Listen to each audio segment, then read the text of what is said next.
Hello students, last lecture में हम लोगों ने ट्रिग्नोमेट्री खत्म किया था और आज स्टार्ट कर रहे हैं function and graph. Okay, function and graph, जो भी फेमस फंक्शंस होते हैं उसको समझने का कोशिश करेंगे और उसके ग्राफ को समझने की कोशिश करेंगे। We know that mathematics is the language of physics. If physics is poetry, then mathematics is the language of physics. Without understanding the basics of the mathematics, we can't decode what is inside the physics. Okay? तो physics को समझने के लिए maths की basic understanding जरूरी है और उसी पे हम लोग काम कर रहे हैं। Okay, so first term is function. What is function? Function is expression where every value of independent variable has only one value of dependent variable. Okay, तो ज्यादा हो गया कि क्या क्या क्या क्या क्या। ओके, मैंने क्या कहा देखो, समझो सिंपल लैंग्वेज में, every value of independent variable has only one value of dependent variable. कोई भी एक्सप्रेशन में लिख के समझाता हूं आपको, बड़ा सिंपल सा लेता हूं। मान लीजिए मैंने एक्सप्रेशन ले लिया y is equal to x plus 3। तो हम लोग, हमारी आदत क्या होती है, हम लोग x को कह देते हैं इंडिपेंडेंट वेरिएबल, डिपेंडेंट वेरिएबल, और बहुत ही सिंपल लैंग्वेज में बोला जाए तो इससे मैं कह दूंगा इनपुट। एंड ये जो y होती है इसे हम लोग कहते हैं डिपेंडेंट वेरिएबल, डिपेंडेंट वेरिएबल, और बहुत ही सिंपल लैंग्वेज में बोला जाए तो आउटपुट। मींस x की डिफरेंट वैल्यू के लिए y की वैल्यू डिफरेंट होती है ना।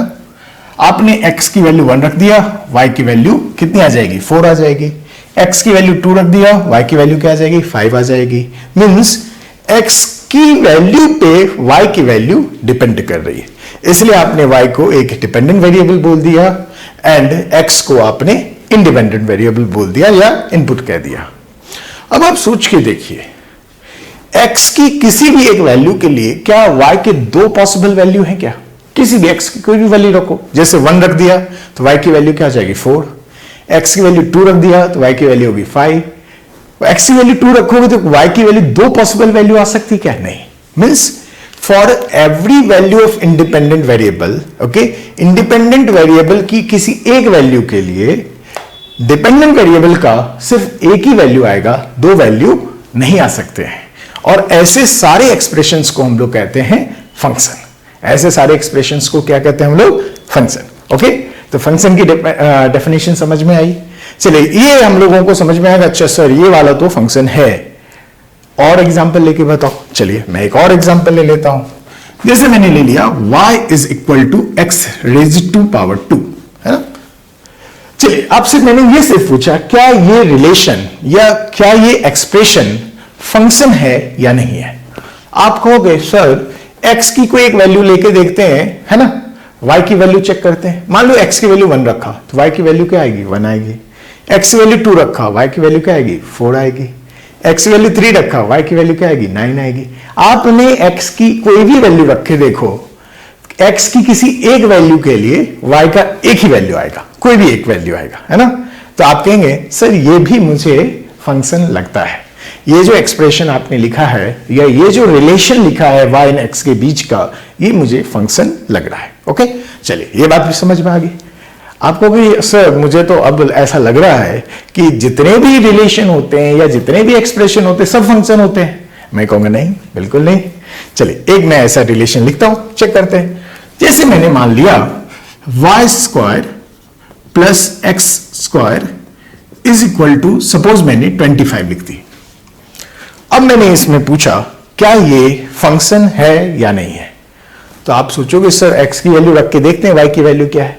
चलो हम लोग लेट x की वैल्यू मैं रख देता हूं 0। चलिए x की वैल्यू इसमें 0 रखता हूं तो 0 का स्क्वायर 0 हो जाएगा। तो अब क्या बचेगा, y square is equal to 25। अच्छा, y स्क्वायर इज 25, y की कितने पॉसिबल वैल्यूज आ सकते हैं, 2 प्लस 5 और माइनस 5। यानी x की किसी एक वैल्यू के लिए y की कितनी वैल्यू आ रही है, दो पॉसिबल वैल्यू आ रही है।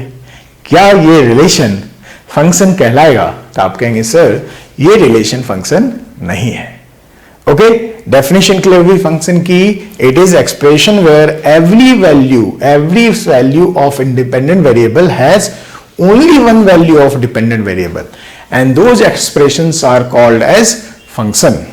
ओके, चलिए इसका मैं अभी ग्राफ बना लेता हूं। अभी ग्राफ मैं मान के चलना आपको नहीं बनाना आता है, फिर भी मैं ग्राफ बना के आपको समझाता हूं। जैसे इसका ग्राफ मैं बनाता तो ये थोड़ा थोड़ा स्ट्रेट लाइन ग्राफ आपने थोड़ा पढ़ा होगा, इसलिए मैं बना रहा हूं। इसका y इंटरसेप्ट 3 है, तो ये ग्राफ कुछ ऐसा दिखता। ग्राफ से भी आप देख सकते हो इस क्वेश्चन में, इसका मैंने ग्राफ बना दिया है। इसकी वैल्यू यहां पे 3 होगी। आप इस ग्राफ में भी देख सकते हो x की किसी भी वैल्यू के लिए y का एक ही वैल्यू पॉसिबल होगा। x की किसी भी वैल्यू के लिए y का एक ही वैल्यू पॉसिबल होगा। जैसे आप x की इस वैल्यू की बात करो तो आप जाओगे, y की वैल्यू कैसे देखते थे याद है आप? ऐसे ऐसे जाते हैं, यहां पे कट किया ग्राफ, यहां चले आते हैं तो y की करस्पॉन्डिंग वैल्यू आ जाती है। जैसे यहां पे चले x की इस वैल्यू के लिए, यहां से चले इस ग्राफ पे कट किया, कहां कट किया? यहां पे कट किया, और इसको मैं ऐसे डॉटेड करके यहां लाता, ये y की करस्पॉन्डिंग वैल्यू होती है। तो आप देख सकते हैं किसी भी x की एक वैल्यू से y की एक ही वैल्यू आने वाली है। ओके, इस ग्राफ के अकॉर्डिंग इसका ग्राफ आप देखोगे तो इसका ग्राफ कुछ ऐसा आता है। अभी मैं मान के चलना आपको ग्राफ नहीं आता, मैं सबके ग्राफ जो भी इंपॉर्टेंट ग्राफ होते सब बताऊंगा। यहां भी आप देख सकते हैं x की किसी एक वैल्यू, इस ग्राफ से भी देख सकते हैं x की किसी एक वैल्यू के लिए y की एक ही पॉसिबल वैल्यू आएगी। आप कहेंगे ये ग्राफ भी इसी का ग्राफ है। ऑब्वियसली इस ग्राफ से भी देख के बता सकते हैं कि ये फंक्शन है या नहीं है। ये हमारे लिए एक इंपॉर्टेंट ग्राफ आने वाला है आगे चल के। मैं अभी तो इसका ग्राफ बना रहा हूं, फिर से एक्सप्लेन भी करने वाला हूं मैं आगे। तो y square plus x square, इसका आप इफ ग्राफ बनाओगे y वर्सेस x ग्राफ, तो आपको ये ग्राफ एक सर्कल बन जाता है। क्या बन जाता है? सर्कल, जिसकी रेडियस देखो y square plus x square is radius का स्क्वायर, तो ये क्या आ जाएगी? 5 का स्क्वायर। आप कहेंगे इसकी रेडियस क्या होगी? 5। ओके, तो ये 5, ये -5, ये +5, ये -5, और ये सेंटर हमारा ऑरिजिन है इस केस में। और ये कैसे बनाना है ये वाला ग्राफ मैं आपको एक्सप्लेन करूंगा बेसिक्स ऑफ ग्राफ में, धीरे धीरे करके सब आएगा, इसका टेंशन नहीं लेना है। अब यहां पे भी आप देख सकते हो, देखो x की कोई एक वैल्यू लेके देखते हैं। मान लो मैंने कोई एक वैल्यू ये ली। अब देखो ध्यान से, यहां से चलते जा रहे हैं ऊपर, y की करस्पॉन्डिंग वैल्यू यहां एक दिखी, लेकिन इसी x की वैल्यू के लिए y का एक वैल्यू इधर भी दिख गया। यस, तो x की एक वैल्यू के लिए आप देखो करस्पॉन्डिंग y की कितनी वैल्यू दिख रही है? 2 वैल्यू दिख रही है। तो आप इस ग्राफ को देख के भी कह सकते थे कि ये जो रिलेशनशिप है y एंड x का, ये फंक्शन नहीं है। ओके, चलो इसको और थोड़ा सा एक और समझने की कोशिश करते हैं। इसे मैं इफ ऐसे लिखूं, y square is equal to 25 minus x square. Okay, तो y स्क्वायर की वैल्यू ये लिख दी मैंने। तो यहां पे y के कितने सॉल्यूशन होंगे? कहेंगे 2 सॉल्यूशन होंगे। एक सर होगा रूट 25 माइनस एक्स स्क्वायर, और दूसरा रूट क्या होगा? Minus root under 25 minus x square. Right, इसके कितने रूट दिखेंगे आपको? इसके कितनी वैल्यूज दिखेंगे? y को सॉल्व करोगे तो कितने वैल्यूज दिखेंगे? रूट नहीं मैं बोलना चाहिए, y square is equal to 25 minus x square. तो y की कितनी पॉसिबल वैल्यू हो सकती है? 2। एक हो सकती है रूट ये वाला, और दूसरे में माइनस रूट वाला, है ना? ठीक है, तो 2 पॉसिबल वैल्यू। अच्छा, इस ग्राफ में इफ x की वैल्यू 0 रखोगे तो y की वैल्यू क्या आएगी?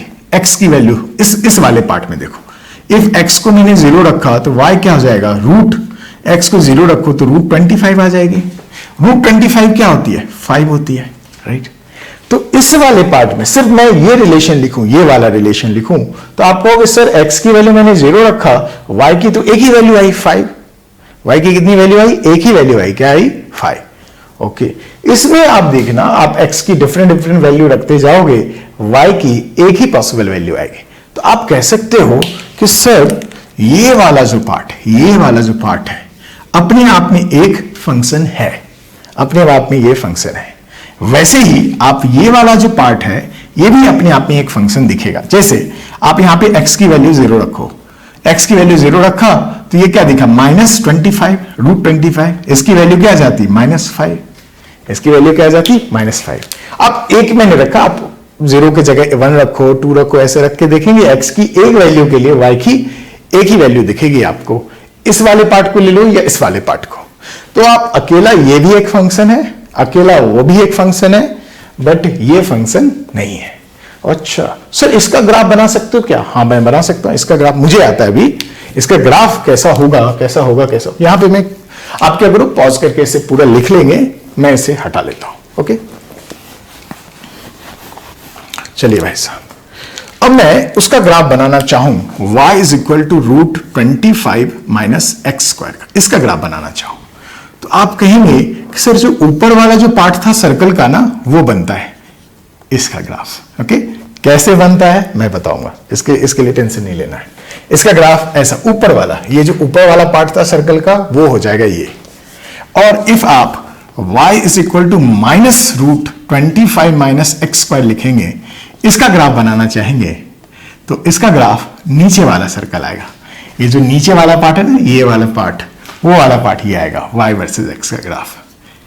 इस ग्राफ में देख सकते हैं आप, x की किसी एक वैल्यू के लिए y की एक ही वैल्यू आएगी आपको, x की किसी एक वैल्यू के लिए y की एक ही वैल्यू आएगी। इसको ले लो या इसको ले लो। तो अब हम लोग क्या इसका निष्कर्ष निकाल सकते हैं? इसका ये कंक्लूजन निकल सकता है कि सर ये वाला एक्सप्रेशन तो फंक्शन नहीं है, बट ये वाला एक्सप्रेशन फंक्शन है, ये वाला एक्सप्रेशन फंक्शन है, ये वाला एक्सप्रेशन देख के ऊपर की सर्कल नजर आनी चाहिए, ये वाला एक्सप्रेशन देख के नीचे वाली सर्कल नजर आनी चाहिए। बिकॉज अब मैं ये मान के चल रहा हूं कि ये जो वीडियो आप देख रहे होंगे मैथमेटिकल टूल वाले, इसको ज्यादातर वो बच्चे देखते हैं जो 10th जस्ट पास हुए हैं।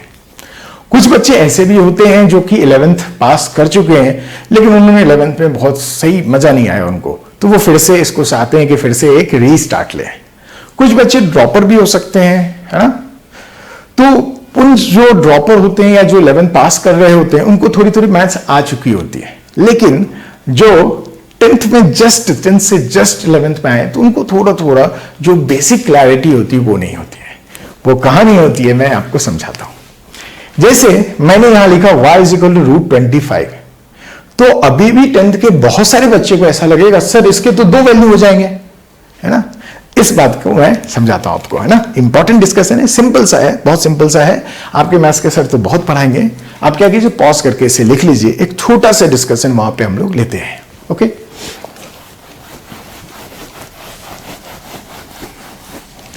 मैंने किस डिस्कशन की बात की? इसकी डिस्कशन की बात की। y इज इक्वल टू √25, इसकी वैल्यू, इसको आप सॉल्व करेंगे तो ये सिर्फ +5 आएगा। इसकी value y is equal to √25 की वैल्यू +5 -5 नहीं होता है। ओके और y इज इक्वल टू -√25, इसकी वैल्यू होती है -5। ओके तो आप कहोगे सर ये तो गड़बड़ है। हाँ अच्छा, मैं ये भी कहूंगा वाई स्क्वायर जो होता है, वाई स्क्वायर को इफ आपने 25 लिखा, इसके 2 सॉल्यूशन होते हैं, एक +5 भी होता है और -5 भी होता है। बच्चे फंस गए कि सर ये वाई स्क्वायर 25, तो मुझे समझा ये +5 -5 दोनों हो सकता है, तो लेकिन उसी बेसिस पे y इज इक्वल √25 तो +5 -5 होना चाहिए, आप उसके रो सिर्फ +5 होता है। ये कुछ बात समझ में नहीं आई, ठीक है। इसको मैं आपको समझा देता हूं, आप थोड़ा सा क्लैरिटी से 10th में नहीं पढ़ते हैं बहुत सारे बच्चे, इसलिए कंफ्यूजन होता है। ये सब सिंबॉलिज्म है, इसमें कोई बहुत बड़ी मैथ्स है नहीं। ओके ये पार्ट तो आपको समझ में आता है। जैसे मैं बोलूं y is equal to √x raised to power 2, इसका जो सॉल्यूशन होता है वो मॉड ऑफ x होता है। इसकी जो सॉल्यूशन होती है वो क्या होती है? Mod of x। जैसे फॉर एग्जाम्पल मैंने लिखा y इज इक्वल टू √5 का स्क्वायर, इसका आंसर क्या लिखेंगे आप? देखो यहां पे देखो y is equal to √x raised to power 2 है, तो आपने जो भी x था उसका मॉड लिख दिया। यहां पे x की जगह क्या दिख रहा है? 5, तो 5 का मॉड क्या होता? 5 ही होता, राइट। अच्छा मैंने ऐसे कहा y इज इक्वल टू √-5 का स्क्वायर। अच्छा ये √5 का स्क्वायर क्या होता है? √25। ये भी क्या होगा? -5 का स्क्वायर क्या होगा? ये √25 ही दिख रहा होगा आपको, राइट। इसका आंसर क्या होगा? इसका आंसर -5 नहीं होगा, रूट स्क्वायर को कैंसिल नहीं करता। इसका आंसर आप लिखेंगे मॉड ऑफ जो भी यहां दिख रहा है वो क्या है? -5। -5 का मॉड क्या होता है? 5 ही होता है। ओके तो आप इस बात पे बिलीव करेंगे। Okay y is equal to √(x² is not x, it is mod of x। Okay चलिए इतना आप लिख के पॉज करके इतना सब कुछ लिख लीजिए। चलिए हम लोग नेक्स्ट टर्म पे आते हैं, which is domain of a function. अभी हम लोग ने जस्ट थोड़ी समय पहले समझा कि फंक्शन क्या होता है। अब हम लोग समझने की कोशिश करते हैं किसी फंक्शन का डोमेन क्या होता है, डोमेन टर्म है ना। तो डोमेन ऑफ फंक्शन कैसे डिफाइन है देखते हैं। Domain of a function is set of all values of x. X क्या था? इंडिपेंडेंट वेरिएबल या इनपुट। तो इनपुट के जितने भी पॉसिबल वैल्यू होंगे, देखो फिर से रीड करता हूं मैं, domain of a function is set of all values of x or all values of input for which y is defined, है ना।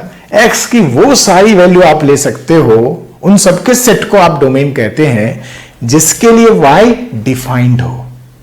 ओके चलिए वो हो गया डोमेन। अभी एग्जांपल से मैं समझाऊंगा अभी इसे। रेंज क्या होती है भाई? Range of a function is set of all values of y, है ना। रेंज क्या होती है किसी फंक्शन की? It is set of all possible values of y corresponding to the real values of x, corresponding to the real values of x। x की जितनी भी रियल वैल्यू हो उसके लिए, ठीक है, y की जितनी भी पॉसिबल वैल्यूज हो सकती है उन सब के सेट को आप कह देते हैं रेंज। मतलब ज्यादा हो गया ना। अब मेरा सिंपल एग्जांपल से हम लोग समझते हैं पहले। ओके चलिए, जैसे मैंने लिखा y is equal to x plus 3। पहले ये बताओ क्या ये फंक्शन है? तभी जस्ट पढ़ा था, हाँ ये फंक्शन है सर। x की कोई भी वैल्यू, एक वैल्यू लूंगा उसके लिए y की एक ही वैल्यू आएगी, है ना। तो ये फंक्शन है। ओके तो इस फंक्शन का डोमेन क्या होगा? तो आप x की कौन कौन सी वैल्यू रख सकते हो जिसके लिए y डिफाइन होगा? x की कोई भी वैल्यू ले सकते हो। तो आप कहेंगे यहां पे इस फंक्शन का डोमेन ऑल रियल नंबर्स है ना। जितने भी रियल नंबर है वो रख सकते हैं x की जगह पे। ओके उसकी करस्पॉन्डिंग जो y की वैल्यू आएगी वो डिफाइंड ही आएगी, राइट। तो डोमेन क्या हो गया इस फंक्शन का? All real number. x की जो भी वैल्यू लाओ उसमें 3 प्लस कर दो, वो y की वैल्यू हो जाएगी।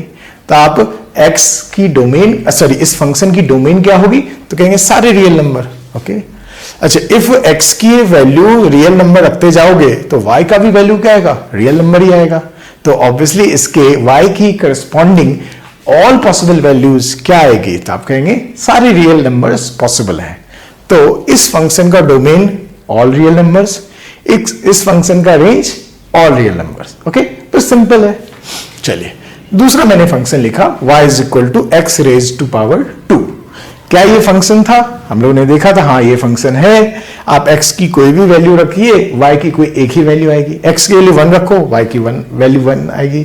x वैल्यू 2 रखो, y की वैल्यू 4 आएगी। y की वैल्यू 2 पॉसिबल वैल्यू नहीं आएगा। x का एक वैल्यू के लिए y की 2 पॉसिबल वैल्यू नहीं आने वाली है। तो आप कहेंगे हाँ ये सर ये भी फंक्शन है।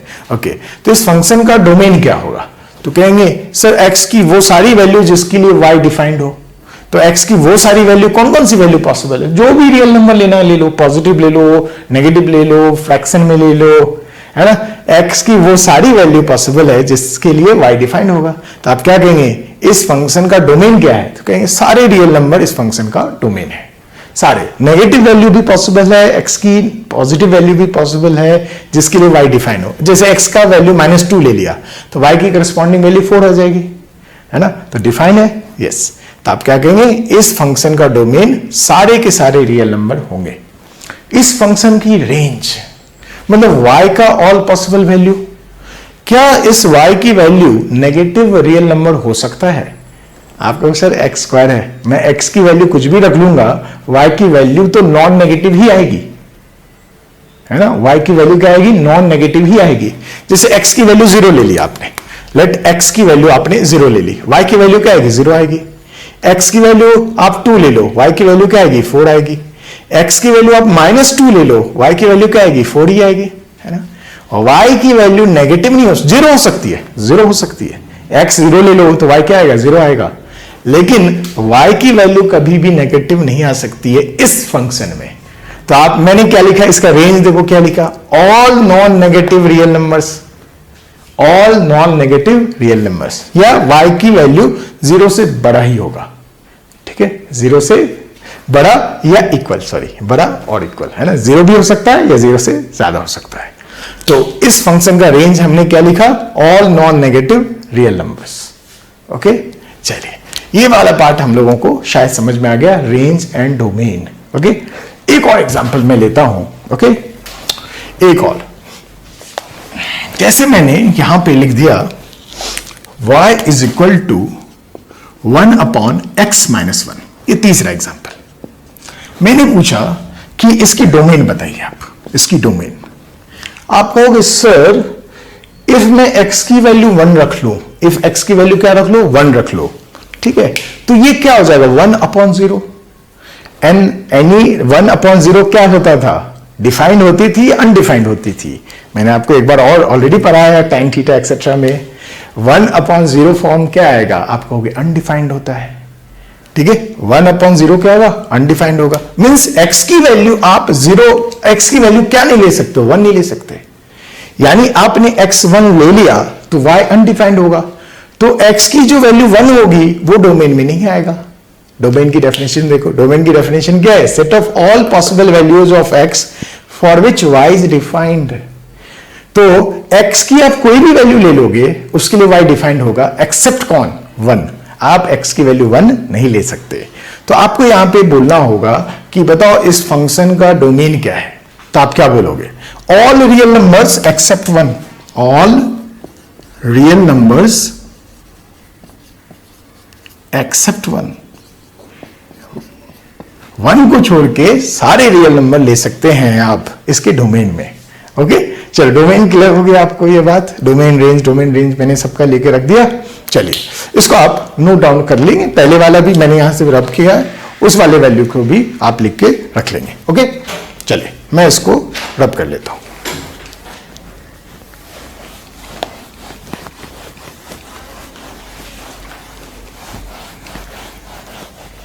अब मैंने पता नहीं यहां पे क्या लिख के रख दिया, देखो एग्जांपल मैंने क्या लिख दिया, fx।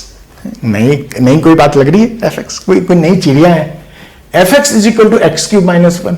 क्योंकि सर आप तो अभी y लिखा करते थे, y is equal to x cube minus 1 देखी चीज है, ये fx is equal to x cube minus 1 क्या लिख दिया, तो समझा लेते हैं। चलिए, जैसे मैंने आपको लिखा y is equal to x cube minus 1, तो मैंने यहां देखा क्या y x का फंक्शन है, तो हम लोगों ने भी जस्ट देखा था, हाँ y x का फंक्शन है सर।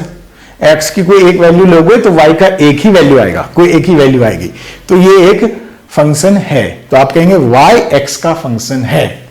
तो इसी को सिंबल में लिख देते हैं हम लोग, function of x, y is function of x। Okay, तो ये जो fx लिखा है ये क्या है, y ही है ना, सिर्फ सिंबल में लिख दिया मैंने, क्या लिखा y की जगह, फंक्शन ऑफ x। ठीक है, अब क्वेश्चन क्या है, देखो एग्जांपल मैंने लिखा fx is equal to x cube minus 1। मैंने पूछा फाइंड f1, इसको क्या कहते हैं f1। f1 का मतलब क्या हो गया, सिंपल लैंग्वेज समझो, इसका मतलब हो गया find the value of this function when x is equal to 1, when x is equal to 1। Simple सी बात है। f1 का मतलब क्या हुआ समझो, f1 का मतलब ये पूछा गया, इसका मतलब हुआ find y when x is equal to 1। मतलब इतना लिखने की जगह मैं सिर्फ ये लिख दूंगा तो आप एक ही बात समझेंगे। ओके, f1 का मतलब क्या हुआ, find the value of function y when x is equal to 1। ठीक है, तो बहुत ही सिंपल हो गया। f1 की वैल्यू क्या लिखोगे बताओ, f1, तो x की जगह क्या लिखना है आपको, 1 रखना है, तो 1 का क्यूब माइनस 1 क्या आ जाता, 0 आ जाता, पहला आंसर आ गया। चलिए दूसरा क्या है, f2, तो इसको क्या बोलेंगे लैंग्वेज में, find y when x is equal to 2। तो x की जगह आप 2 रख लो, 2 का क्यूब माइनस 1, तो 8 माइनस 1 क्या हो जाएगा, 7। मैंने तीसरा क्या लिखा देखो, f माइनस x, इसको लैंग्वेज में क्या बोलेंगे, find y when x is equal to minus x। मतलब जहां जहां x दिख रहा है वहां क्या रखना है आपको, माइनस x रखना है। ओके, चलिए x की जगह मैंने माइनस x लिखा, माइनस x का क्यूब माइनस 1, माइनस x का क्यूब क्या हो जाएगा, माइनस x क्यूब माइनस 1। चलिए ये समझ में आई बात आपको, ये वाली बात, ये सिर्फ लिखने का फॉर्मेट था। लैंग्वेज में क्या लिखेंगे, इसको f1 को क्या लिखेंगे, find y when x is equal to 1। Okay, I hope ये छोटी सी बात आपको समझ में आ गई। प्लीज आप इस सबको, पूरा जो कंटेंट है उसको नोट्स में लिखिए, नोट्स में लिखना बहुत जरूरी होता है। ओके, प्लीज आप सब कुछ लिख लीजिए जो भी कंटेंट अभी डिलीवर किया गया है। अब हम लोग एक एक करके हम लोग फंक्शन लेंगे, जो फेमस फंक्शंस हैं उसको समझेंगे और फिर उसके ग्राफ कैसे बनाते हैं, जो इंपॉर्टेंट होगा उसी पे हम लोग फोकस करेंगे, जो फिजिक्स पॉइंट ऑफ व्यू से इमीडिएटली इंपॉर्टेंट होगा, राइट? क्योंकि धीरे धीरे तो आपके मैथ्स के सर पढ़ाई लेते हैं, तो बहुत सारी चीजें मैथ्स में आपको सर बहुत डिटेल में पढ़ाएंगे, उसका कोई प्रॉब्लम नहीं। जो लेकिन इमीडिएटली काइनेमेटिक्स में आप जाएंगे तो बहुत सारे फंक्शन की जरूरत पड़ेगी, उसकी ग्राफ बनाने की जरूरत पड़ेगी। तो हम लोग अभी उसको एटलीस्ट जो स्टार्टिंग के चैप्टर में जितने भी इंपॉर्टेंट फंक्शन होंगे उनको समझने की कोशिश करेंगे। ओके, और बहुत ही सिंपल लैंग्वेज में, एज इफ की 10th के स्टूडेंट को समझ में आ जाए। तो पहला इंपॉर्टेंट फंक्शन होता है पॉलिनोमियल फंक्शन। ओके, जिसे मैंने इसके एग्जाम्पल में लिख दिया, fx is equal to x raise to power 1997 plus 4x, fx is equal to x square plus 3x minus 5, fx is equal to 2x plus 3, fx is equal to 7। यहां पर आप देख रहे होंगे हर एक जगह पे x raise to power some है ना, x raise to power some integer है ना, और पॉजिटिव इंटीजर है ना। तो ऐसे सारे फंक्शन को हम लोग क्या कहते हैं, पॉलिनोमियल फंक्शन। ऐसे फंक्शंस को क्या कहते हैं हम लोग, पॉलिनोमियल फंक्शन। अब आपसे एक पूछा जाएगा डिग्री ऑफ पॉलिनोमियल क्या होता है, ऐसे फिजिक्स में नहीं पूछा जाता, ऐसे समझने के लिए। जैसे बोला, पूछा गया इस पॉलिनोमियल फंक्शन की डिग्री क्या है, तो आप देखोगे इसमें एक्स रेज टू पावर जो हाईएस्ट होगा जिस टर्म का, वही इसकी डिग्री ऑफ पॉलिनोमियल कहलाएगी। जैसे इस टर्म में एक्स रेज टू पावर 1997 है, यहां पे एक्स रेज टू पावर कुछ भी नहीं लिखा है, इसका मतलब क्या होता है, 1 है ना, एक्स रेज टू पावर 1 है। तो देखो यहां पे एक्स रेज टू पावर 1997 है और यहां 1 है, तो आप डिग्री ऑफ पॉलिनोमियल क्या कहोगे, जो हाईएस्ट है, तो आप इसकी डिग्री ऑफ पॉलिनोमियल बोलते 1997। ओके, चले इस वाले टर्म में, यहां देखो एक्स रेज टू पावर 2 है, यहां पे एक्स रेज टू पावर कुछ भी नहीं लिखा है, मींस 1 है। यहां पे 5 है, इसको क्या लिख सकते हो, एक्स रेज टू पावर 0। देखिए यहां पे एक्स रेज टू पावर 2, 1 और 0, हाईएस्ट पावर क्या है, तो कहेंगे 2, और यही इसकी डिग्री ऑफ पॉलिनोमियल कहलाएगी। ओके, और इस तरह के फंक्शन को हम लोग कहते हैं क्वाड्रेटिक फंक्शन, क्वाड्रेटिक फंक्शन। और क्वाड्रेटिक फंक्शन हमारे काइनेमेटिक्स में बहुत ज्यादा यूज होता है, बहुत ज्यादा यूज होता है। और हमारा, फिर से मैं याद दिलाता हूं, mathematics is the language of physics. आप मैथ्स का थोड़ा बहुत बेसिक नॉलेज नहीं रहेगा तो आपका देखने का जो नजरिया होगा फिजिक्स का, वो थोड़ा सा गड़बड़ हो जाएगा। ठीक है, तो आप देखेंगे क्वाड्रेटिक फंक्शन हमको बहुत ज्यादा जरूरी होता है काइनेमेटिक्स में। वहां पे 2D मोशन जब हम लोग करेंगे, वहां देखेंगे सब फंक्शंस वहां के जो आएंगे 2D मोशन में काइनेमेटिक्स में, वो क्वाड्रेटिक फंक्शन हो जाते हैं। तो इसकी बेसिक नॉलेज होनी आपको जरूरी है, तो इसको हम लोग डिटेल में पढ़ेंगे थोड़ी देर में। अब देखो fx यहां पे 2x है, x रेज़ टू पावर 1 लिख दिया, 3 कुछ भी नहीं लिखा है, means x raise to power 0 लिख दो, है ना। x रेज़ टू पावर 0 क्या होता है, 1 होता है ना, तो आप ये 3 रह गया। अच्छा आप बताइए इसमें हाईएस्ट पावर क्या है, तो यहां कहेंगे sir x raise to power 1 है, यहां x रेज़ टू पावर 0 है, हाईएस्ट पावर तो 1 है सर, तो इसकी डिग्री होगी 1। ऐसे फंक्शन को हम लोग लीनियर फंक्शन कहते हैं, जिसका ग्राफ स्ट्रेट लाइन आता है, जिसका ग्राफ क्या आता है, स्ट्रेट लाइन आता है। ये भी हमारे लिए बहुत बहुत इंपॉर्टेंट फंक्शन हो जाता है, बहुत बहुत इंपॉर्टेंट फंक्शन हो जाता है। तो इसको भी, इसकी भी जो बेसिक चीजें जो हमें फिजिक्स में काम में आएंगी, उसको हम लोग ठीक से पढ़ेंगे। नेक्स्ट आ जाता है fx is equal to 7।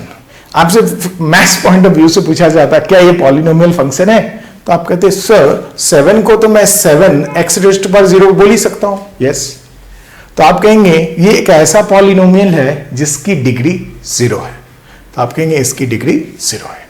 Okay, और ये एक तरह का कांस्टेंट फंक्शन है, इसकी वैल्यू x पे डिपेंड कर रही है क्या, नहीं, x की कोई भी वैल्यू लो इसकी वैल्यू 7 ही रहेगी, है ना। x की कोई भी वैल्यू लो इसकी वैल्यू 7 ही रहेगी। तो ये एक तरह का कांस्टेंट होगा, कांस्टेंट वैल्यू फंक्शन है, कांस्टेंट वैल्यू फंक्शन। ठीक है, तो अभी हम लोग क्या करते हैं, इस पॉलिनोमियल फंक्शन में पहले इन दोनों को हम लोग अभी पढ़ना स्टार्ट करते हैं, फिर उसके बाद क्वाड्रेटिक फंक्शन पढ़ेंगे डिटेल में, राइट। इसको पहले आप लिख लीजिए।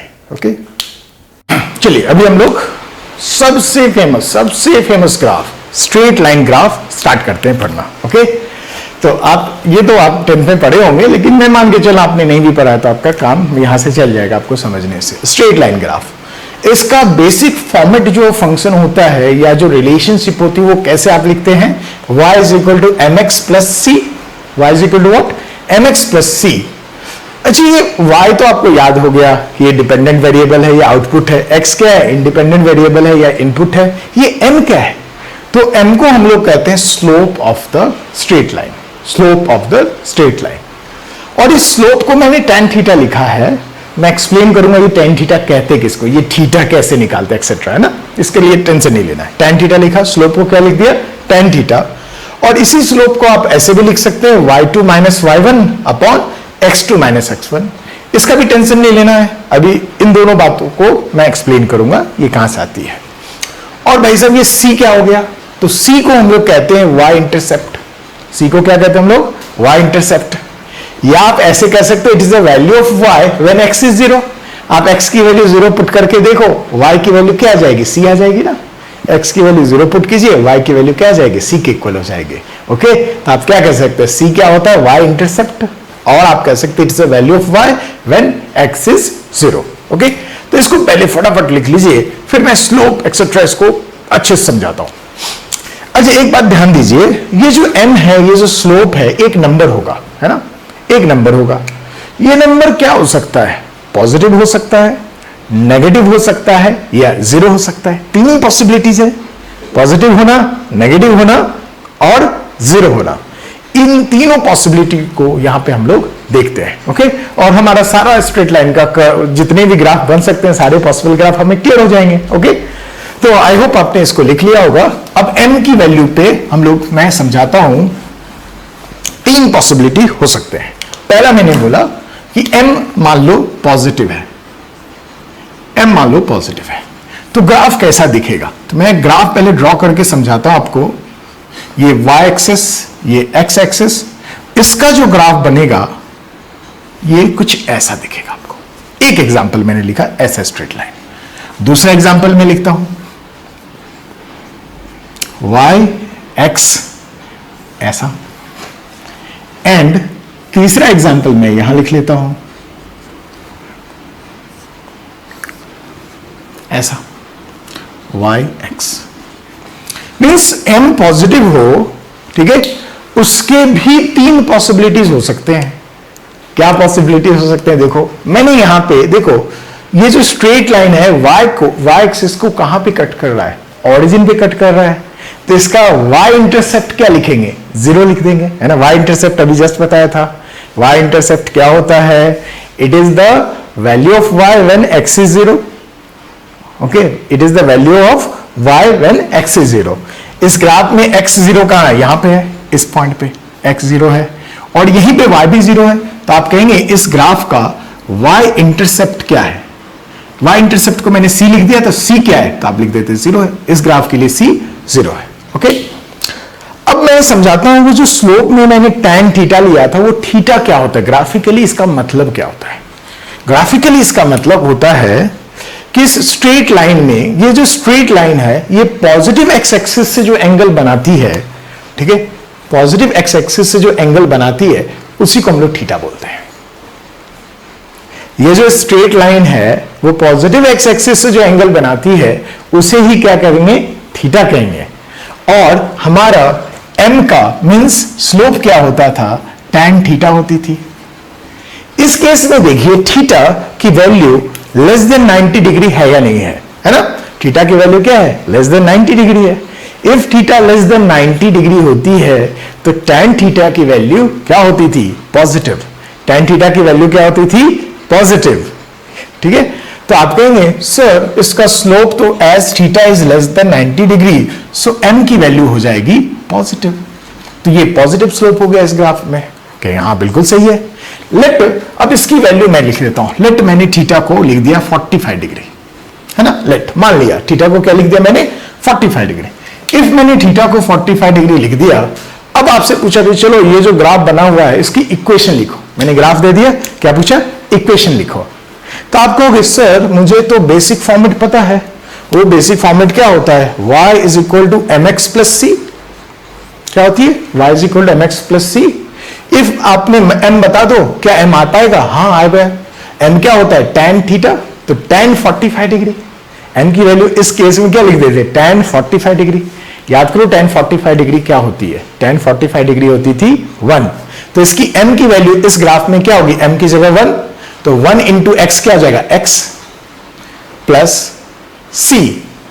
सी क्या होता है, y इंटरसेप्ट। मैंने देखा y इंटरसेप्ट इस ग्राफ में क्या थी, 0 थी, तो c की जगह 0 लिख लेते हैं, है ना, तो x प्लस 0।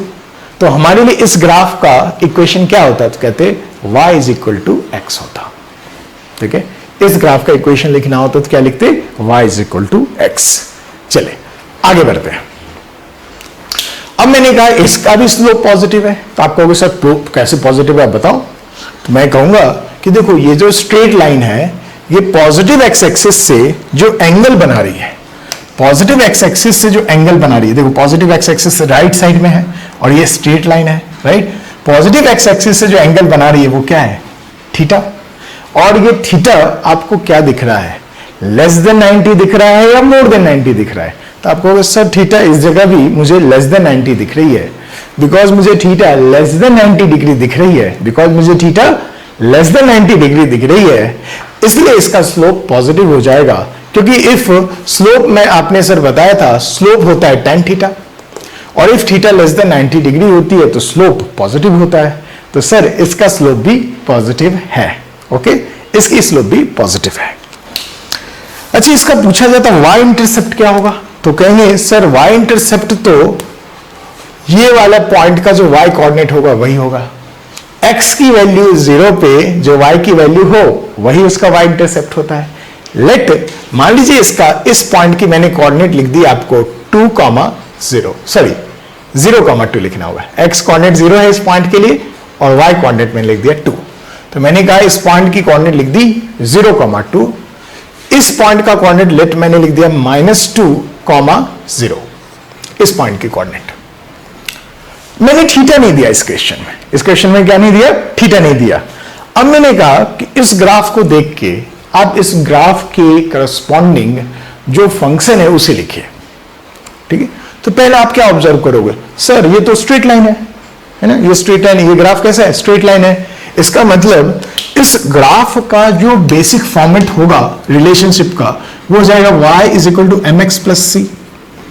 तो सर c तो मुझे यहां दिख रहा है, सर ये 0,2 है, तो इसकी y इंटरसेप्ट तो ये वैल्यू होती है, ये तो 2 हो जाएगी, तो c की जगह मैं 2 लिख देता, तो हो जाता है mx प्लस 2। इतना तो हमें समझ में आ गया, c की जगह क्या लिख दिया 2, क्योंकि y इंटरसेप्ट क्या है इसकी 2। y इंटरसेप्ट क्या होता था, it is the value of y when x is 0। देखो इस पॉइंट के लिए x की वैल्यू 0 है तो y की वैल्यू क्या है 2, यही वैल्यू क्या हो जाएगी y इंटरसेप्ट, वो लिख दिया। अब मुझे इक्वेशन लिखने के लिए क्या चाहिए, m चाहिए। इक्वेशन लिखने के लिए क्या चाहिए, m चाहिए। तो m लिखने का दो तरीका मैंने था, एक तो tan थीटा लिखा था, दूसरा मैंने लिखा था याद करो y2 minus y1 upon x2 minus x1। ठीक है, चलो 2 मतलब किसी भी पॉइंट को, इस दो पॉइंट का देखो कोऑर्डिनेट आपको पता है, इस पॉइंट की कोऑर्डिनेट पता है, इस पॉइंट का कोऑर्डिनेट पता है। सपोज इसको फर्स्ट पॉइंट बोल दिया, इसको फर्स्ट पॉइंट बोल दिया आपने, तो ये हो जाएगा x1 और ये क्या हो जाएगा y1। इसको मान लो आपने सेकंड पॉइंट बोल दिया, तो ये हो गई x2 और ये हो गया y2। ठीक है, तो बस y2 क्या दिख रहा है आपको 2 लिख दिया, माइनस y1 क्या दिख रही है 0 लिख दिया, अपॉन x2 क्या दिख रही है 0 माइनस x1 क्या दिख रहा है -2। ओके, ये तो ऊपर में 2 अपॉन ये भी 2 होगी, क्या होगी 1। इसकी स्लोप क्या है 1 है, इसकी स्लोप क्या है 1 है। ओके, मतलब थीटा दे दिया जाए तो भी स्लोप निकाल सकते हैं, किसी दो पॉइंट की कोऑर्डिनेट दिया जाए इससे हम लोग स्लोप निकाल सकते हैं और वहां पे पुट कर देंगे। चलो पुट कर देते हैं, m की वैल्यू 1 तो 1 हो गया, तो 1 इंटू x हो जाता +2। तो मुझे पूछा जाता कि इस ग्राफ का फंक्शन क्या है, तो आप लिख पाते, यस मैं लिख पाता y is equal to x plus 2। चलिए भाई साहब, अब आ जाते हैं इस क्वेश्चन पे। इस क्वेश्चन चलो मैं इसको ना थोड़ा लेफ्ट साइड उधर बना लेता हूं, इधर इस साइड ये लिख दिया y, ये लिख दिया x अब मैं ग्राफ थोड़ा ऐसे बड़ा सा स्पेस ले लेता, ऐसे बना दिया, ठीक है। चलिए भाई साहब, मान लो इस पॉइंट का कोऑर्डिनेट मुझे लिखना हो, तो इस पॉइंट की एक्स कोऑर्डिनेट क्या होती है 0, वाई कोऑर्डिनेट क्या होता है नेगेटिव में कुछ, मान लो -2 लिख दिया मैंने, ओके। इस पॉइंट की कोऑर्डिनेट मान लो मैंने दी, इसका एक्स कोऑर्डिनेट क्या होता है, ये पॉजिटिव में कुछ होता है, लेट मैंने 2 लिख दिया, चलो 2 लिख दिया, ठीक है। और वाई कोऑर्डिनेट क्या होती है इसकी 0 होती, ये तो फिक्स है, ठीक है। अब मैंने कहा कि चलो इस ग्राफ का ये जो स्ट्रेट लाइन है, इस ग्राफ की इक्वेशन लिखिए या फंक्शन लिखिए। तो आप कहते हैं सर कोई टेंशन नहीं है, ये x इज इक्वल टू 0 के लिए y की वैल्यू तो यहां पे -2 है, इसका मतलब इसका y इंटरसेप्ट c -2 है। x की वैल्यू 0 के लिए y की वैल्यू क्या है -2 है, तो इसका y इंटरसेप्ट क्या हो जाता -2। चलो ठीक है, ये भी लिख दिया मैंने, चलो ओके। अब स्लोप निकालना है, स्लोप आप क्या लिखते, स्लोप या m की वैल्यू क्या लिखते, y2 - y1 upon x2 - x1, है ना।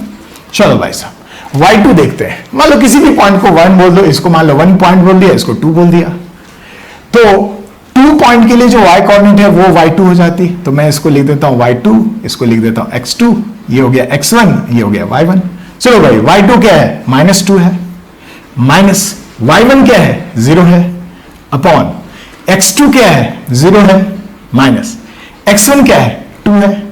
ऊपर देखो -2 नीचे में -2, मतलब क्या हो जाता 1, m की वैल्यू क्या आ गई 1, c की वैल्यू हो गई -2। क्या इक्वेशन लिख सकते हैं, yes, y is equal to mx plus c होती थी, तो y m की जगह मुझे लिखना है 1 इंटू x क्या हो जाता है x प्लस c की वैल्यू क्या है -2, तो प्लस -2 मतलब -2 हो जाता, तो इस ग्राफ का ये इक्वेशन हो जाता, ठीक है।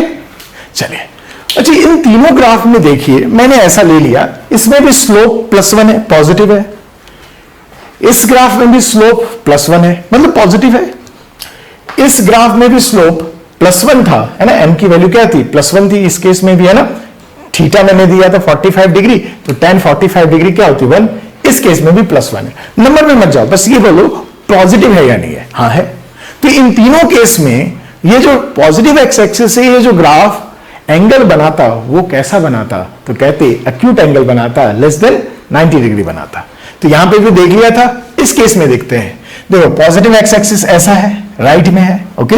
तो इससे जो ये एंगल बन रहा है ये थीटा, है ना, क्या ये लेस देन 90 डिग्री है, हाँ है, इस केस में भी ये एंगल लेस देन 90 डिग्री है, ओके ओके। इसका मतलब पॉजिटिव स्लोप सर जब होगा तो ग्राफ या तो ऐसा दिखेगा, या ऐसा दिखेगा, या ऐसा दिखेगा, तीन ही केस ये, है ना। इफ पॉजिटिव स्लोप हो सकता है इंटरसेप्ट क्या हो 0 हो, तो ऑरिजिन से पास करेगा वो स्ट्रेट लाइन, या हो सकता है इंटरसेप्ट पॉजिटिव हो, जैसे यहां पे +2 आई, सी की वैल्यू क्या थी +2 थी, तो वो ऊपर से ऐसे जाएगा स्ट्रेट लाइन, और यहां पे इंटरसेप्ट वाई इंटरसेप्ट क्या दिखाई दे रही थी -2, मतलब नेगेटिव था, तो वो कैसा जा रहा है नीचे से ऐसे कट हो रहा है। बट तीनों केसेस में आप देखें ग्राफ ऐसा, ऐसा या ऐसा ही है ना। इस पॉइंट को बार बार 1-2 बार देखिए, है ना, ताकि ये बिल्कुल ही क्लियर हो जाए। ये मैंने किसका लिख दिया, पॉजिटिव स्लोप का लिख दिया, ओके। अभी हम लोग करेंगे नेगेटिव स्लोप के ग्राफ कैसे दिखेंगे, ओके। चलिए प्लीज इसको लिख लीजिए। अब हम लोग नेगेटिव स्लोप के ग्राफ बनाने की कोशिश करते हैं। मैंने लिख दिया m इज नेगेटिव, तो m नेगेटिव होने का मतलब क्या हो जाएगा, आप जानते हैं कि स्लोप को हम लोगों ने क्या लिखा था, स्लोप को मैंने लिखा था tan theta, okay. If tan theta negative है, tan थीटा नेगेटिव है, तो थीटा की वैल्यू 90 डिग्री एंड 180 डिग्री के बीच में होनी चाहिए। किसके बीच में होनी चाहिए, 90 डिग्री एंड 180 के बीच में होनी चाहिए, तभी ये कह सकते हैं कि ये स्लोप नेगेटिव होगा। अच्छा, ये थीटा लेते कैसे थे, याद आ रहा है, बिल्कुल ये थीटा हम लोग लेते थे कि सपोज ये पॉजिटिव एक्स एक्सिस है, तो इससे ये एंगल को हम लोग कहते थे थीटा, है ना, इस एंगल को कहते थे हम लोग थीटा, ओके। तो ये एंगल हो जाती थी थीटा, और इसी की जो tan वैल्यू होती थी tan थीटा, उसी को हम लोग कहते थे स्लोप। अब आप जानते हो इस केस में थीटा की वैल्यू 90 डिग्री से ज्यादा है और 180 डिग्री से कम है, यानी कि ये एंगल सेकंड क्वाड्रेंट का एंगल हो गया, और सेकंड क्वाड्रेंट में tan की वैल्यू क्या होती है? नेगेटिव होती है। तो मैंने लिख दिया इस ऐसे केसेस में जहां पे स्लोप नेगेटिव होगा वहां पे थीटा 90 से ज्यादा और 180 से कम होगा, और उस केस में ये जो स्लोप होगी उसकी वैल्यू नेगेटिव होगी। और क्या होगी वैल्यू? तो tan थीटा होगी। कुछ लोग इसको ऐसे भी लिख देते हैं कि ऐसे लिख देते हैं, चलो वहां से ना लेके एंगल यहां से ले लेते हैं सर, नेगेटिव एक्स एक्सिस से ले लेते हैं एंगल, और उस एंगल को सपोज मैंने लिख दिया अल्फा। अब मैंने जो देखो अल्फा किससे लिया है, तो देखो ये नेगेटिव एक्स एक्सिस है, उससे एंगल ले लिया अल्फा। तो आप इसी स्लोप को ऐसे भी लिख सकते हो, इस स्लोप को जहां tan थीटा लिखते थे उसे आप माइनस ऑफ tan अल्फा भी लिख सकते हैं। बस ये आपको समझना है कि थीटा पॉजिटिव एक्स एक्सिस से एंगल है और अल्फा नेगेटिव एक्स एक्सिस से एंगल है। ओके, और आप अगर नेगेटिव एक्स एक्सिस से एंगल लेते हैं तो आपको स्लोप लिखना हो तो क्या लिखेंगे? Minus of tan alpha. Okay, clear है आपको ये बात? चलिए भाई, मान लीजिए इस ग्राफ का मैंने पूछा कि ये ग्राफ दे दिया, बताओ इसकी इक्वेशन क्या है। तो मैं इक्वेशन के लिए कुछ कुछ वैल्यूज दूंगा। लेट मैंने ये वैल्यू दे दी, थीटा की वैल्यू, अच्छा अल्फा की वैल्यू मैंने दे दी आपको। लेट मैंने अल्फा दे दिया 45 डिग्री, 45 डिग्री अल्फा क्या दे दिया? 45 डिग्री। तो आपको पहला काम क्या करना होता है? स्लोप निकालना होता है। चलिए इसकी स्लोप क्या होती है? तो आप कहते हैं सर स्लोप मैं यहां पे माइनस tan अल्फा ले लेता हूं, क्योंकि अल्फा निकाल लिया है मैंने, अल्फा गिवन है क्वेश्चन में। ओके, तो मैंने लिख दिया माइनस ऑफ tan 45 डिग्री। बताइए tan 45 डिग्री की वैल्यू क्या होती थी? याद है आपको? यस, 1। tan 45 होती थी 1, तो माइनस ऑफ tan 45 होती -1। क्या हो जाती? -1। ओके, चलिए तो स्लोप मुझे मिल गया, क्या होगी स्लोप की वैल्यू? -1। अच्छा ये 45 डिग्री है तो थीटा क्या हो जाता? तो आप कहते हैं सर वो 45 है तो थीटा तो 180 माइनस 45 डिग्री होगा, 180 माइनस 45 डिग्री हो जाएगी। तो 180 माइनस 45 डिग्री क्या हो जाएगी? 135 डिग्री। अच्छा आप tan 135 डिग्री भी निकालोगे तो आपको -1 ही आएगा। आप फिर से देखो ट्रिको मैंने क्यों पहले पढ़ा है, आपको समझ में आ रहा होगा सीक्वेंस, क्योंकि उसकी चीजें यहां पे काम में आ रही है। ओके, यहां की चीजें आगे काम में आएंगी। ओके, चलिए सही बात है। तो मुझे इसकी स्लोप मिल गई। स्लोप के बाद मुझे क्या चाहिए होता है स्ट्रेट लाइन की इक्वेशन लिखने के लिए? Y intercept. वाई इंटरसेप्ट होता क्या है? एक्स की वैल्यू 0 पे जो वाई की वैल्यू होती है। तो चलो देखो एक्स की वैल्यू 0 पे वाई की वैल्यू क्या है? 0 है।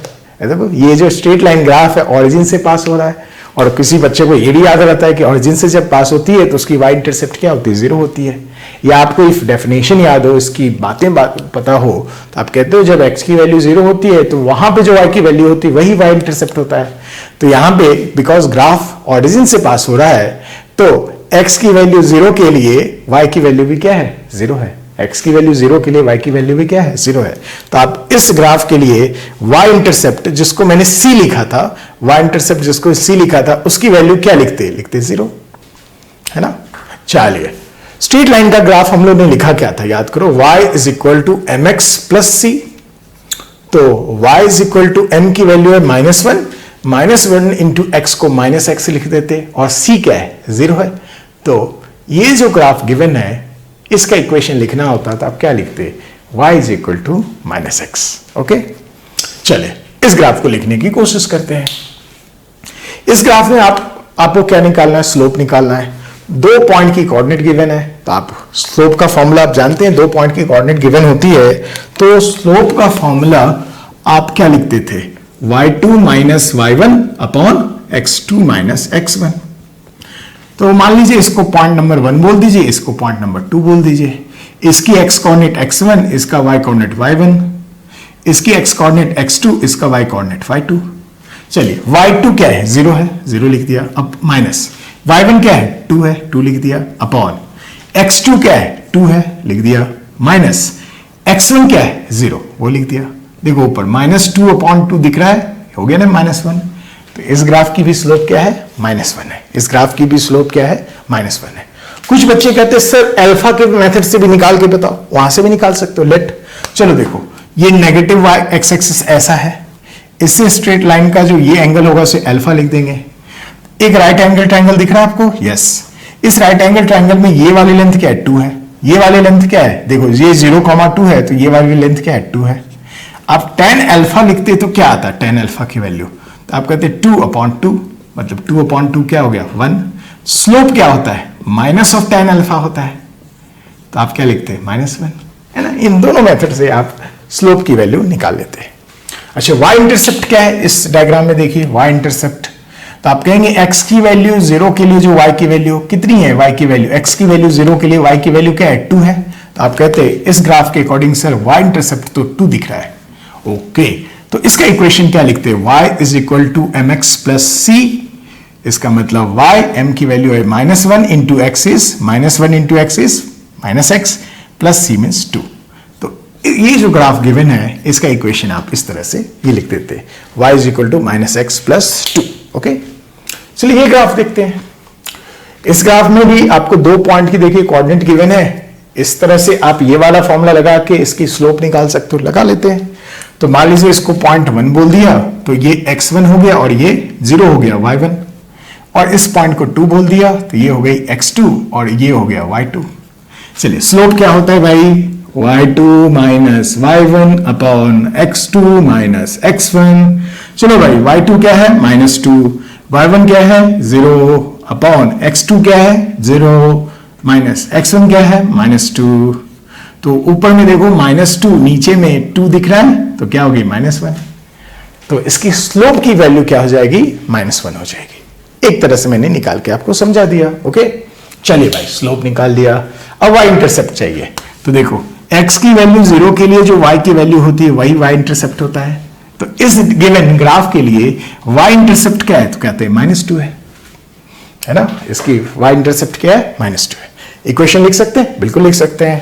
तो हमारा फॉर्मूला क्या होता था mx प्लस c, तो y is equal to m की वैल्यू है -1 इंटू एक्स माइनस एक्स और c की वैल्यू है -2, तो ये हो जाता है इक्वेशन। इस तरह से मान लीजिए ग्राफ दिया हो तो आप इक्वेशन लिख सकते हैं। अच्छा गौर करो यहां पे तीनों केसेस मैंने ऐसे लिए जिसमें स्लोप नेगेटिव है, यहां पे -1 है, यहां पे भी स्लोप -1 है, मींस नेगेटिव है। -1 -2 वैल्यू चेंज करूंगा तो नेगेटिव में अलग अलग वैल्यू आने लगेगी।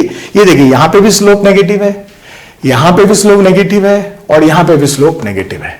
तो नेगेटिव वाले स्ट्रेट लाइन ग्राफ कैसे दिख रहे हैं आपको, ऐसा ऐसा ऐसा, है ना, ऐसा ऐसा दिख रहा है, ऐसा तीनों ग्राफ देखो ऐसा दिख रहा है, ऐसा ऐसा ऐसा। अच्छा पॉजिटिव वाले ग्राफ ऐसा ऐसा ऐसा था, राइट, ऐसे था। नेगेटिव वाला ग्राफ ऐसे, पॉजिटिव वाला ग्राफ ऐसा था, पॉजिटिव स्लोप वाला ग्राफ, राइट। आई होप ये आपको समझा, आप इसे लिख लीजिए पहले। ओके चलिए हम लोगों ने अभी स्लोप पॉजिटिव देख लिया, स्ट्रेट लाइन में स्लोप पॉजिटिव होती है तो वो ग्राफ कैसी दिखती है, स्लोप नेगेटिव होती है तो ग्राफ कैसी होती है वो भी देख लिया। अब हम लोग देखते हैं इफ स्लोप 0 हो, मींस m की वैल्यू 0 हो तो कैसी ग्राफ दिखेगी। तीन ही पॉसिबल केस है, स्लोप पॉजिटिव होना, स्लोप नेगेटिव होना या स्लोप 0 होना, ठीक है। तो ये स्लोप 0 होने पे ग्राफ कैसा दिखेगा, तो आप जानते हैं कि स्ट्रेट लाइन का इक्वेशन क्या होता है mx plus C. If m की वैल्यू 0 हो जाए तो y की वैल्यू क्या दिखेगी c, मींस y कांस्टेंट होगा।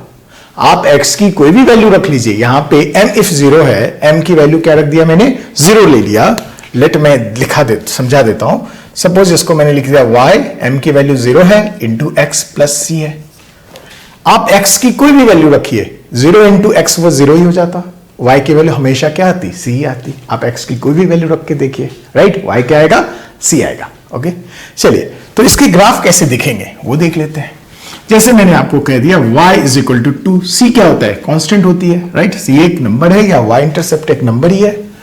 इसका ग्राफ आप कैसे बनाएंगे, तो आप कहेंगे सर y की वैल्यू हमेशा 2 होनी चाहिए, तो y2 यहां लिख दिया, और इसकी वैल्यू हमेशा ही 2 होनी चाहिए। इसका ग्राफ कैसा दिखेगा, तो कहोगे सर हमेशा ही 2 होनी चाहिए, ऐसा होना चाहिए, है ना।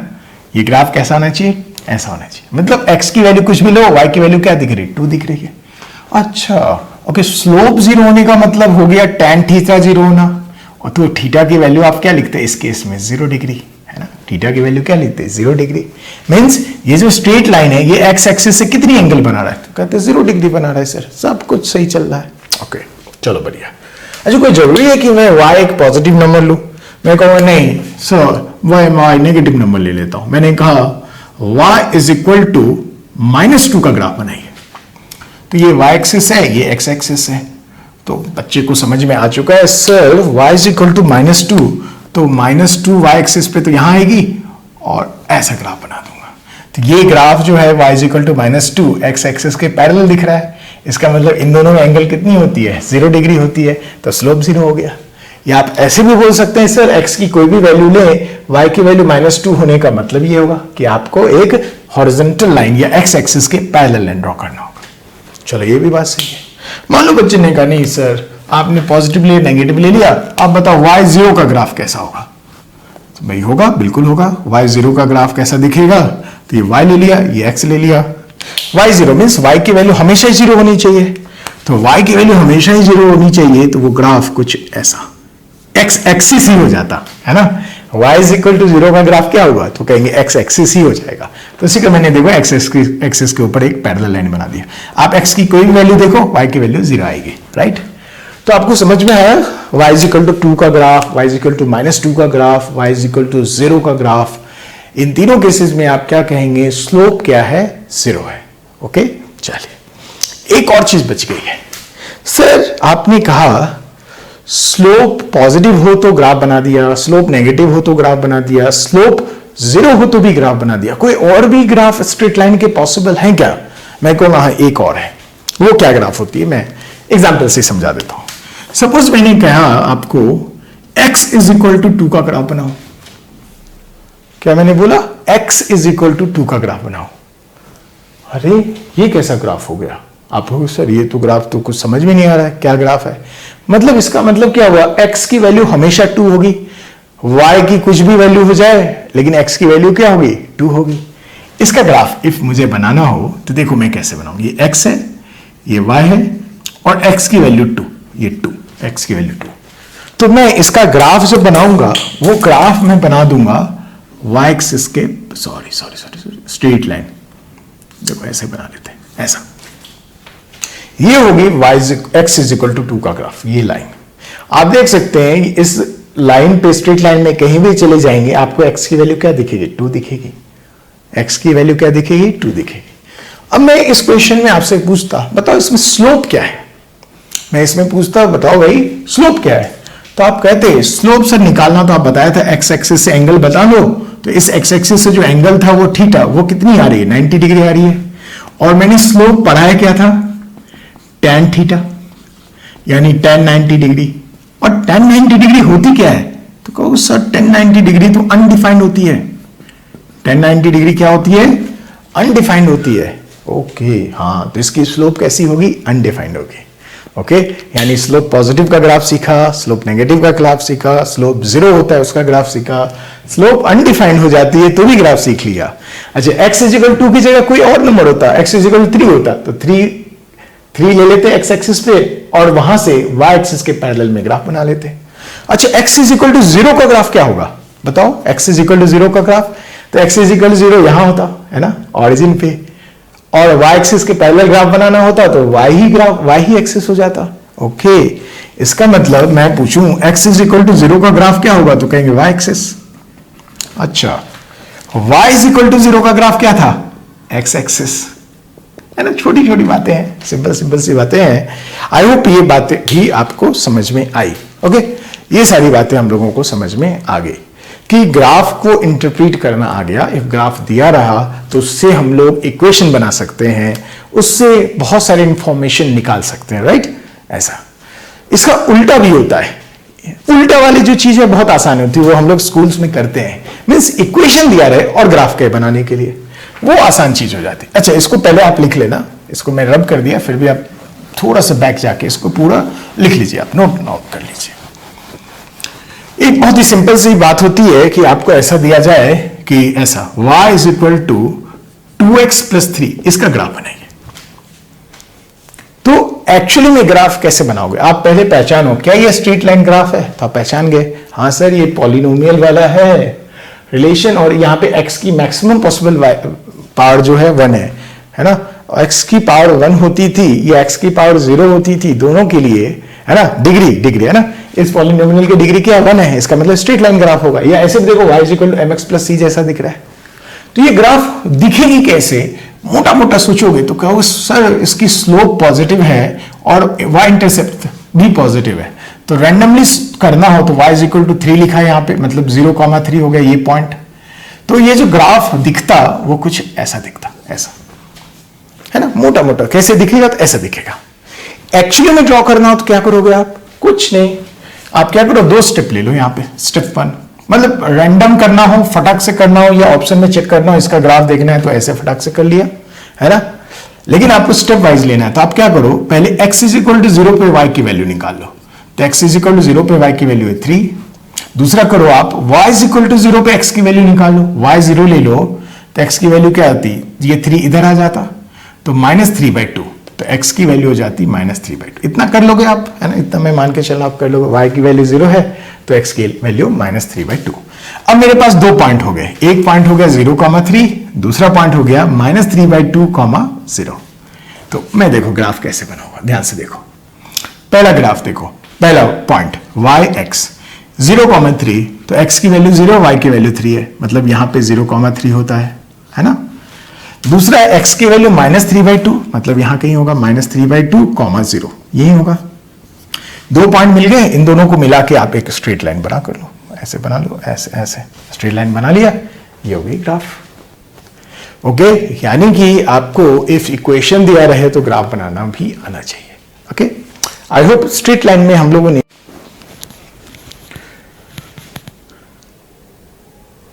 अब स्ट्रेट लाइन में कुछ और थोड़ी थोड़ी बातें बची हुई है, उसको हम लोग कर लेते हैं। जैसे पैरेलल लाइंस, 2 स्ट्रेट लाइन आपस में पैरेलल होती हैं, उसे कैसे पहचान सकते इक्वेशन से। तो देखिए पैरेलल लाइंस में क्या होगा, lines that have same slope, ऐसे लाइन जिनकी स्लोप सेम होती है वैसे स्ट्रेट लाइन आपस में पैरेलल होते हैं। बड़ा सिंपल सी बात है। जैसे मैंने इक्वेशन लिख दिया y = 2x + 3, इसकी स्लोप क्या है तो कहेंगे 2, इसकी स्लोप क्या है 2, mx + c, m की वैल्यू क्या है 2। ये इक्वेशन देखिए y = 2x - 4 है, इसमें स्लोप क्या है तो कहेंगे सर mx + c, मतलब स्लोप तो 2 ही है, तो इसकी भी स्लोप 2 है, इसकी भी स्लोप 2 है। बिकॉज इन दोनों की स्लोप सेम है तो आप कहेंगे ये दोनों कैसे लाइन होंगे, पैरेलल लाइन होंगे। ओके, तो लेकिन फील नहीं है ये, फील नहीं है तो थोड़ा सा मैं समझा देता हूं इसमें। एटलीस्ट मैंने x एक्सिस ले लिया, y एक्सिस ले लिया, 2x + 3 को मैंने ड्रॉ कर लिया एंड 2x - 4 को ड्रॉ कर लिया। अब ड्रॉ करने के बाद नहीं पता चलना चाहिए, पहले से अंदाजा होना चाहिए। देखो स्लोप का मतलब क्या होता है, ये जो थीटा आ रही है x एक्सिस से जो थीटा बन रही है उसका tan वैल्यू है ना, इसका स्लोप का वैल्यू क्या होगा, स्लोप का मतलब क्या होगा, जो पॉजिटिव x एक्सिस से जो ये एंगल थीटा बन रही है उसका tan वैल्यू। अगर दोनों की स्लोप बराबर है तो इसका मतलब दोनों का tan वैल्यू सेम है, और दोनों का इफ tan वैल्यू सेम है तो थीटा सेम होगी।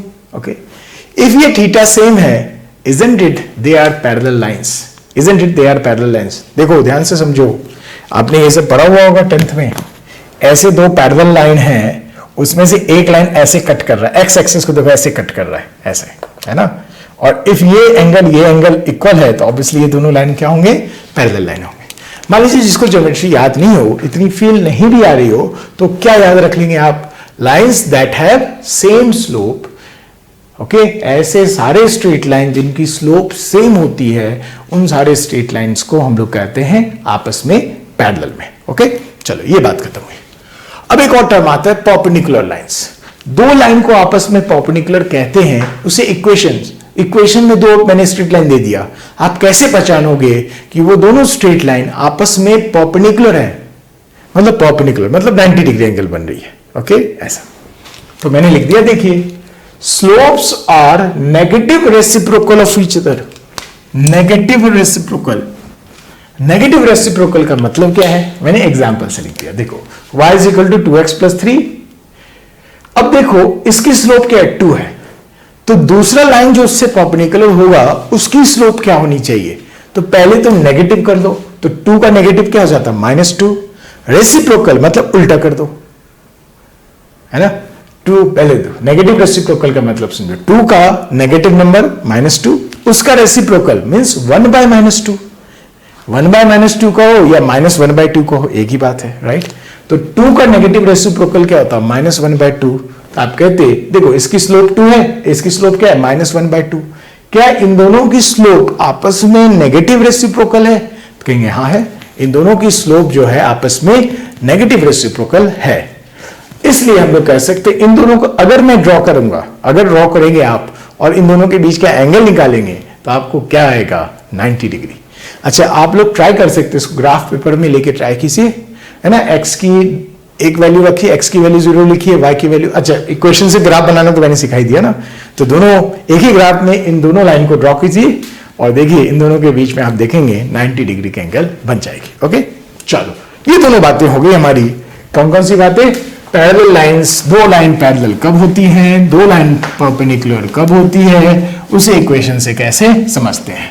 आई होप आप पॉज करके इसको थोड़ा सा लिख लिए होंगे, है ना। इसको पॉज करके आप थोड़ा नहीं लिख पाए तो रिमाइंड करके लिख लीजिए। ओके, नेक्स्ट और मेरे हिसाब से लास्ट, मैंने एक क्वेश्चन लिख दिया यहां पे, फाइंड डिस्टेंस बिटवीन पॉइंट्स, ये और ये दो पॉइंट है, दोनों की कोऑर्डिनेट मैंने दे दी है और आपसे पूछा है इन दोनों के पॉइंट के बीच की डिस्टेंस क्या है, इसको समझते हैं। अच्छा, ये जो डिस्टेंस है ये फिजिक्स पॉइंट ऑफ व्यू से कुछ और होगा। ओके, फिजिक्स में डिस्टेंस अलग बात होती है और ये जो मैथ्स में हम लोग डिस्टेंस बोलते हैं वो अलग बात है। तो वहां पे मैं आपको क्लियरली बताऊंगा कि ये डिस्टेंस का मतलब क्या होता है। इस डिस्टेंस को काइनेमेटिक्स वाला डिस्टेंस मत मान लेना, ओके, लेकिन ये वाली चीज काम में आएगी, है ना।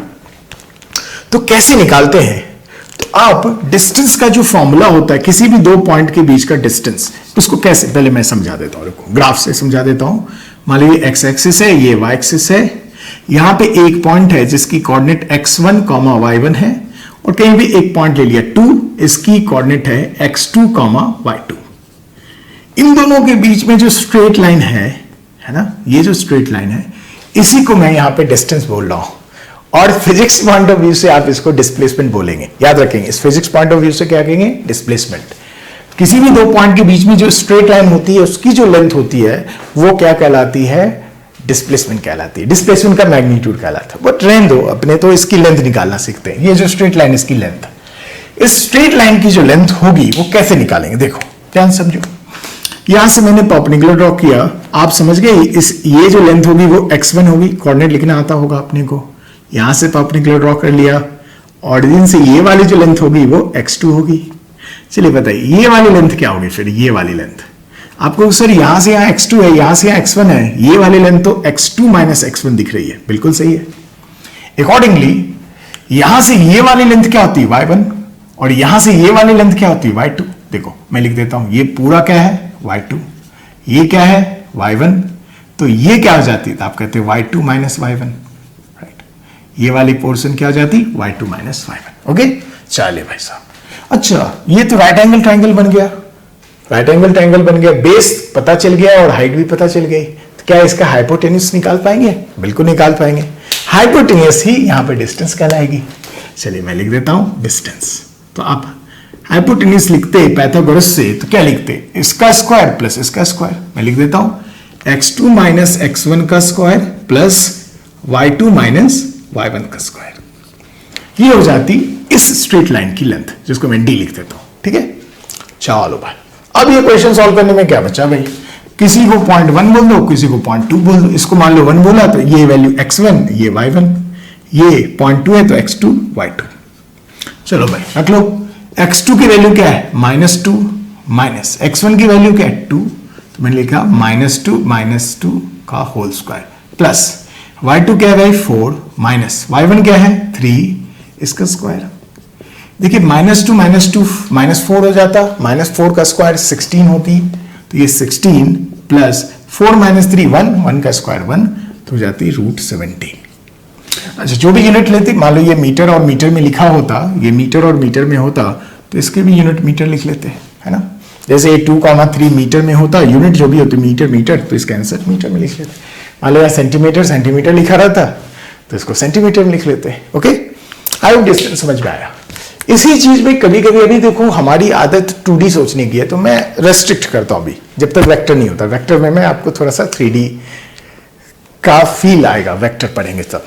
ओके, तो आई होप ये समझ में आया आपको। कोई भी 2 पॉइंट का कोऑर्डिनेट गिवन हो, उसके बीच में एक स्ट्रेट लाइन ज्वाइन कर लें, पूछा जाए उस स्ट्रेट लाइन की लेंथ बताओ, जिसको मैथ्स में डिस्टेंस बोलते हैं, फिजिक्स में इसी चीज को आप डिस्प्लेसमेंट बोलोगे, वो बाद में डिसाइड करेंगे।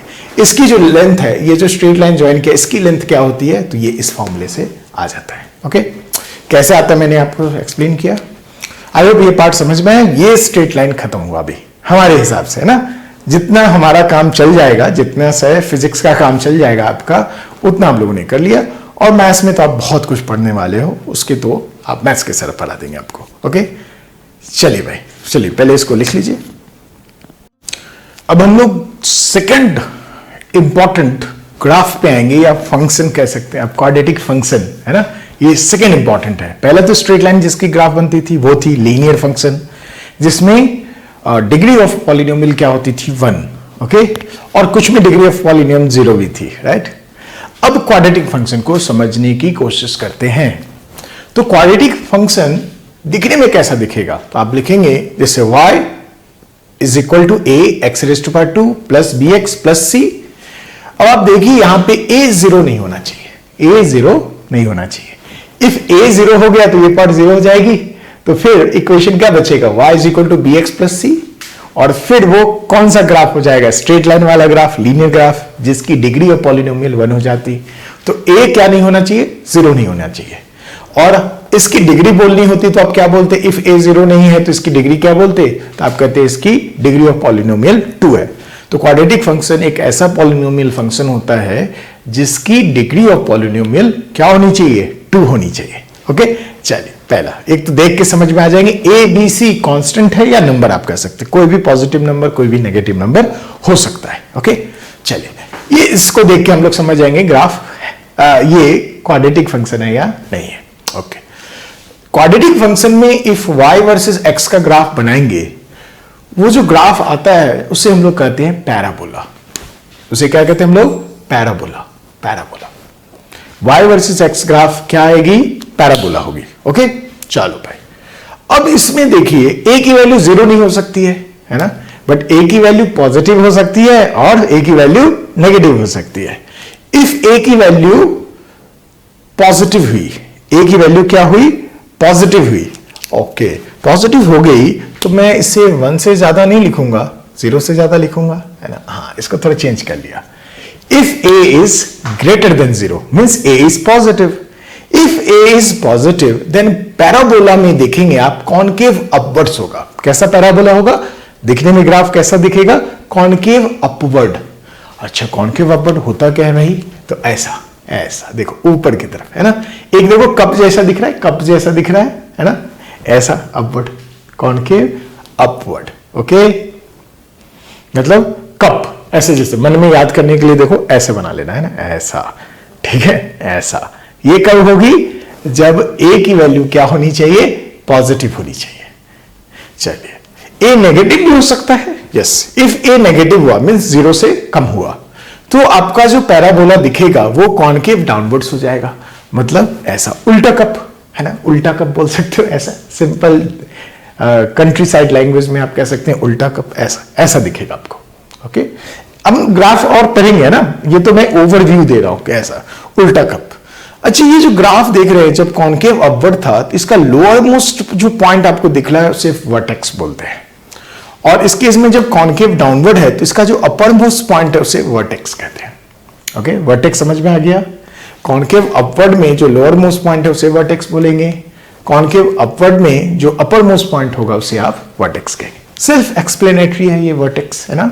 चलिए भाई साहब, अच्छा उस वर्टेक्स की आपको कोऑर्डिनेट लिखनी हो, उस वर्टेक्स मतलब इसका लोअर मोस्ट पॉइंट या इसका अपर मोस्ट पॉइंट, उसकी कोऑर्डिनेट लिखनी हो, तो उसकी कोऑर्डिनेट, उसका एक्स कोऑर्डिनेट हो जाता है -b/2a। b और a कहां से देख लेंगे, इक्वेशन गिवन होगा तो उससे b और a देख लेंगे, उसकी वैल्यू यहां रख देंगे, और इस तरह से आप वर्टेक्स का एक्स कोऑर्डिनेट आ जाएगा। अच्छा, वर्टेक्स की वाई कोऑर्डिनेट क्या होती है, तो मैंने लिखा -D/4a। अच्छा, ये तो कैपिटल डी यहां कुछ दिख नहीं रही है, कुछ नहीं दिख रही है। कैपिटल डी होता क्या है, is equal to B raise to power 2 minus 4ac। ये थोड़ा बहुत आपको दिखा होगा, okay. B square minus 4ac, ये है कैपिटल डी। तो BAC इस इक्वेशन से देख के निकाल लेंगे, ABC गिवन रहता आपको, तो उससे BAC गिवन होगा, वैल्यू पुट कर लेंगे, कैपिटल डी की वैल्यू आ जाएगी, और capital D minus capital D upon 4a, तो आपको वर्टेक्स की y कोऑर्डिनेट आ जाएगी। ये सब हम लोग करेंगे, हम लोग तो फिर पहले थ्योरी जमा कर लेते हैं, कौन कौन सी थ्योरी वाले पॉइंट है, फिर इन सबको यूज भी करेंगे। चलो भाई, तो हम लोग वर्टेक्स की x कोऑर्डिनेट लिखना सीखा, वर्टेक्स की y कोऑर्डिनेट लिखना सीखा। अब ये जो क्वाड्रेटिक फंक्शन होते हैं, इसके रूट्स होते हैं। इसके कितने रूट्स होते हैं पूछा जाए तो 2 रूट होते हैं, है ना। How many roots are there in quadratic function, तो आप कहेंगे देयर आर 2 रूट्स, ओके। तो रूट्स का मतलब क्या होता है, तो मैंने लिख दिया, देखो, roots are the values of x when y is 0।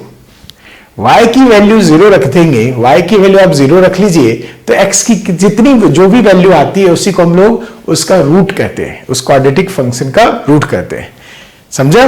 y की वैल्यू 0 रख दो, यहां पे y की वैल्यू 0 रख दो, तो ये इक्वेशन क्या हो जाता है, ax square plus bx plus c is equal to 0। तो इसकी कितनी पॉसिबल वैल्यू होगी, 2 पॉसिबल वैल्यू होगी, किसकी, x की। तो उन x की 2 पॉसिबल वैल्यू को जहां पे y 0 होता है उसे हम लोग कहते हैं रूट्स, ओके। तो पूछा जाएगा क्वाड्रेटिक फंक्शन में कितने रूट्स होते हैं, तो 2 रूट होते हैं। रूट कैसे निकालेंगे, तो आप क्या करेंगे, y की जगह पे 0 रख देंगे, तो ये हो जाएगा ax square plus bx plus c is equal to 0, okay. और उसको सॉल्व करना आपने सीखा हुआ है, उसके 2 रूट आते हैं, और दोनों रूट को मैं यहां से लिख दिया। मान लो एक रूट को अल्फा लिख दिया, दूसरे रूट को बीटा लिख दिया। इसकी वैल्यू क्या लिखते हैं, minus B plus minus under root. आपको ये लिखने की आदत होगी, उसको मैंने कैपिटल डी लिख दिया। अंडर रूट क्या होती थी, b square minus 4ac upon 2a, okay. तो अल्फा क्या होगा, मान लो एक पॉजिटिव वाले को अल्फा बोल दिया, तो नेगेटिव वाले को बीटा बोल दो, है ना। तो ये 2 रूट हुई, इसकी कितनी वैल्यू है, x की कितनी वैल्यू होगी, जब y की वैल्यू 0 रखोगे तो 2 वैल्यू पॉसिबल है, एक अल्फा एक बीटा।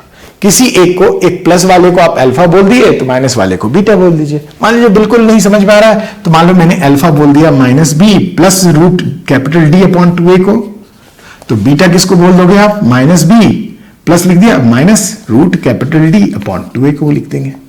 इस तरह से ये 2 रूट हो गए इसके, ओके। रूट की डेफिनेशन समझ में आई, ओके। चल आगे बढ़ते हैं। अब 3 cases are possible for roots. Roots के कितने पॉसिबल केसेस हो सकते हैं, 3। उन तीनों को मैंने यहां पे समझाया आपको, उनके बेसिक ग्राफ बनाने की कोशिश की है, और फिर डिटेल में हम लोग ग्राफ की प्रैक्टिस करेंगे आगे। ये तो हम लोग सब थ्योरेटिकली समझने की कोशिश कर रहे हैं।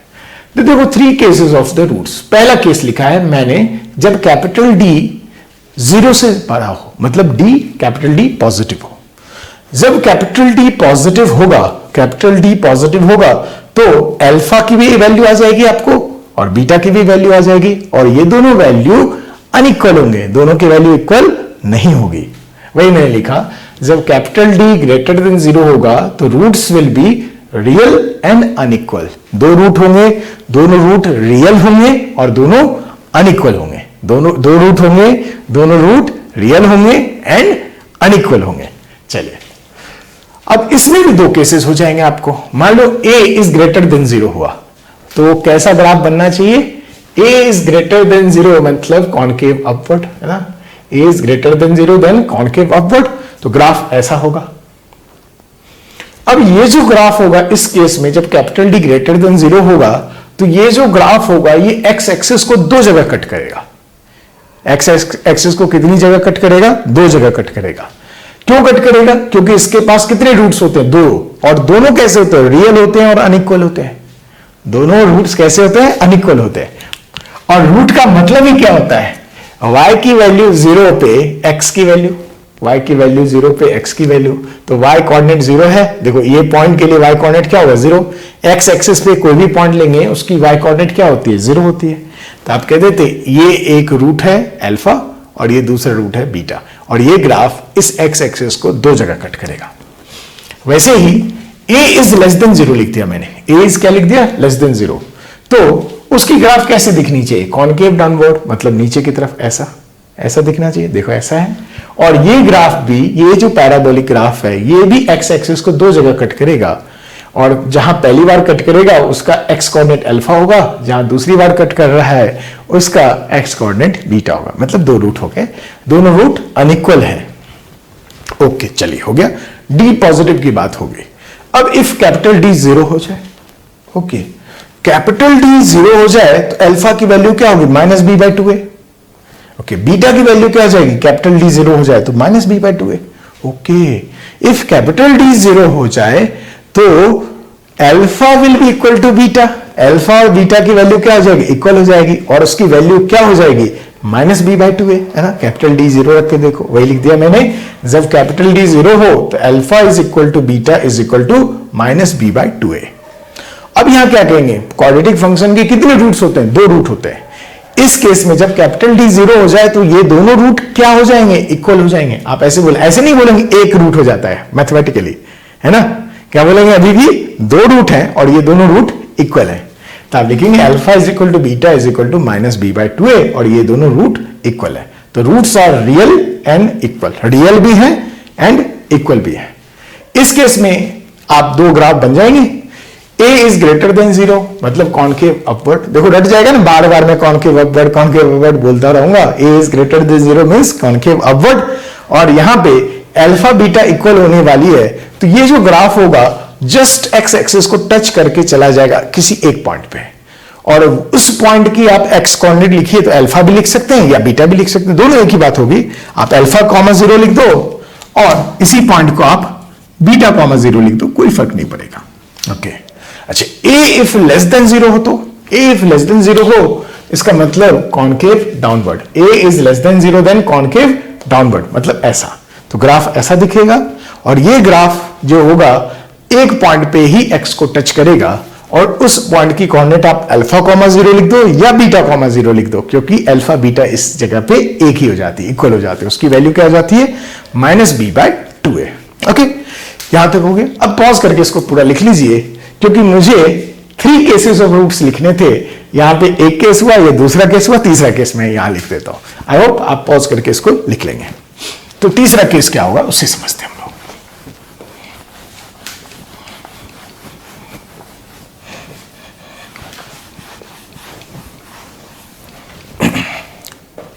केस 3, मैंने केस 3 लिख दिया जब capital D less than zero means negative हो। कैपिटल डी क्या हो, नेगेटिव हो।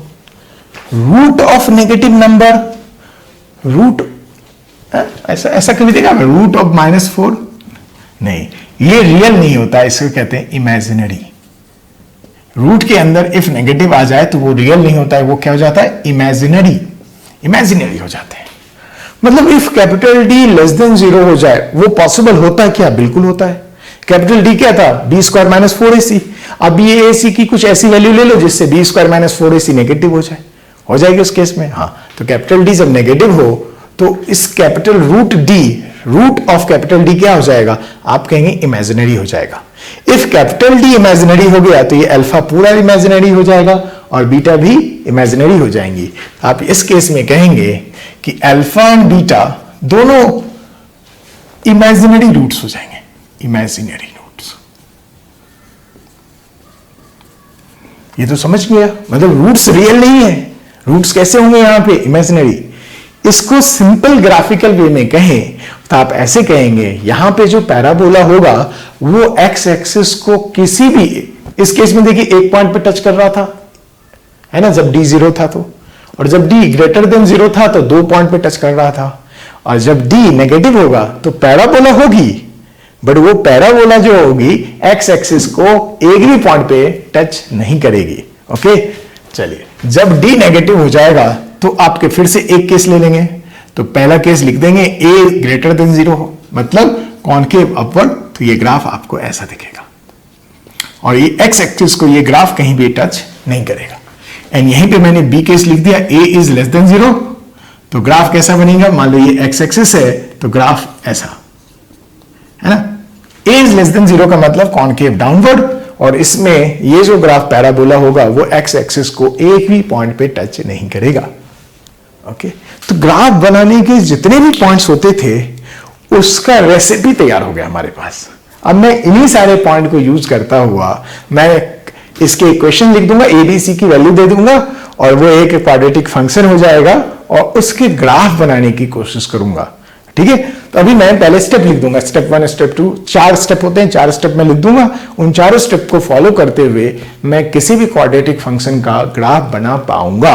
ओके, चलिए पहले पॉज करके इतना तो लिख लीजिए थर्ड केस तक।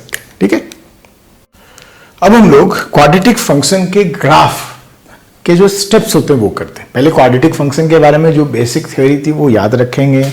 मैं फिर से याद दिला रहा हूं, जैसे ही आप प्रोजेक्टाइल मोशन पढ़ेंगे काइनेमेटिक्स में, क्वाड्रेटिक फंक्शन अपने आप अपीयर हो जाएगा। उस समय आपको पहले से सब कुछ पता होना चाहिए, राइट? अदरवाइज आप वहां पे ट्रैप्ड होते जाएंगे, या आप ऐसी फिजिक्स पढ़ लेंगे जहां पे क्वाड्रेटिक फंक्शन ही नहीं है, तो जेई में जाके फिर रोएंगे आप। जेई में क्वेश्चन आएंगे, आपको पता ही नहीं चलेगा फिर चल क्या रहा है मैथमेटिकली, राइट? चलिए कोई बात नहीं, उसकी बात छोड़ते हैं। क्वाड्रेटिक फंक्शन का ग्राफ,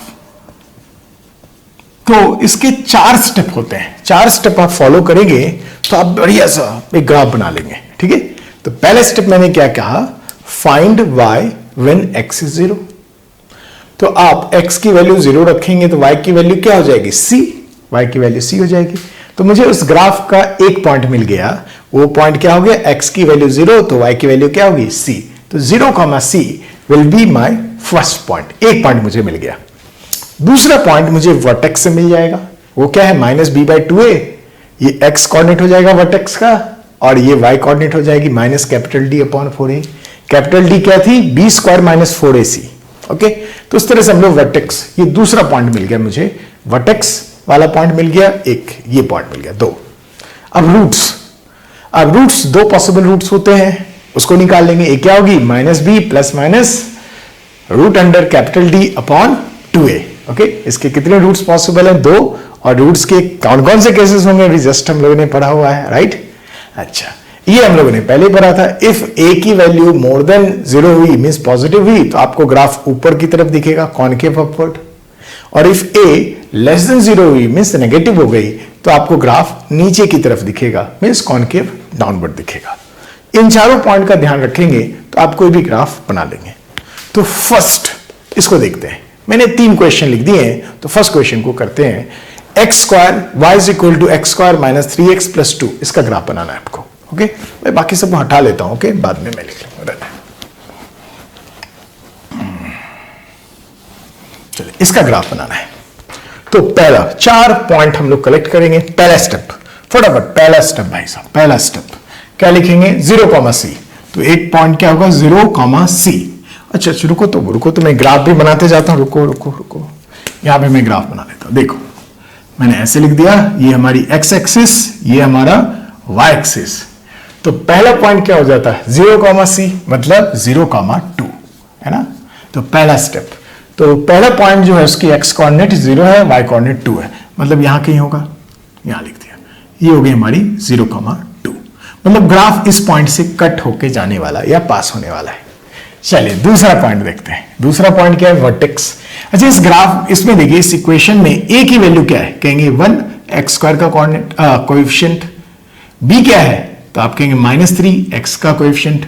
और c क्या है, वो 2 है, राइट? अब आपको वर्टेक्स की कोऑर्डिनेट लिखनी है, तो पहले क्या लिखेंगे, -b/2a।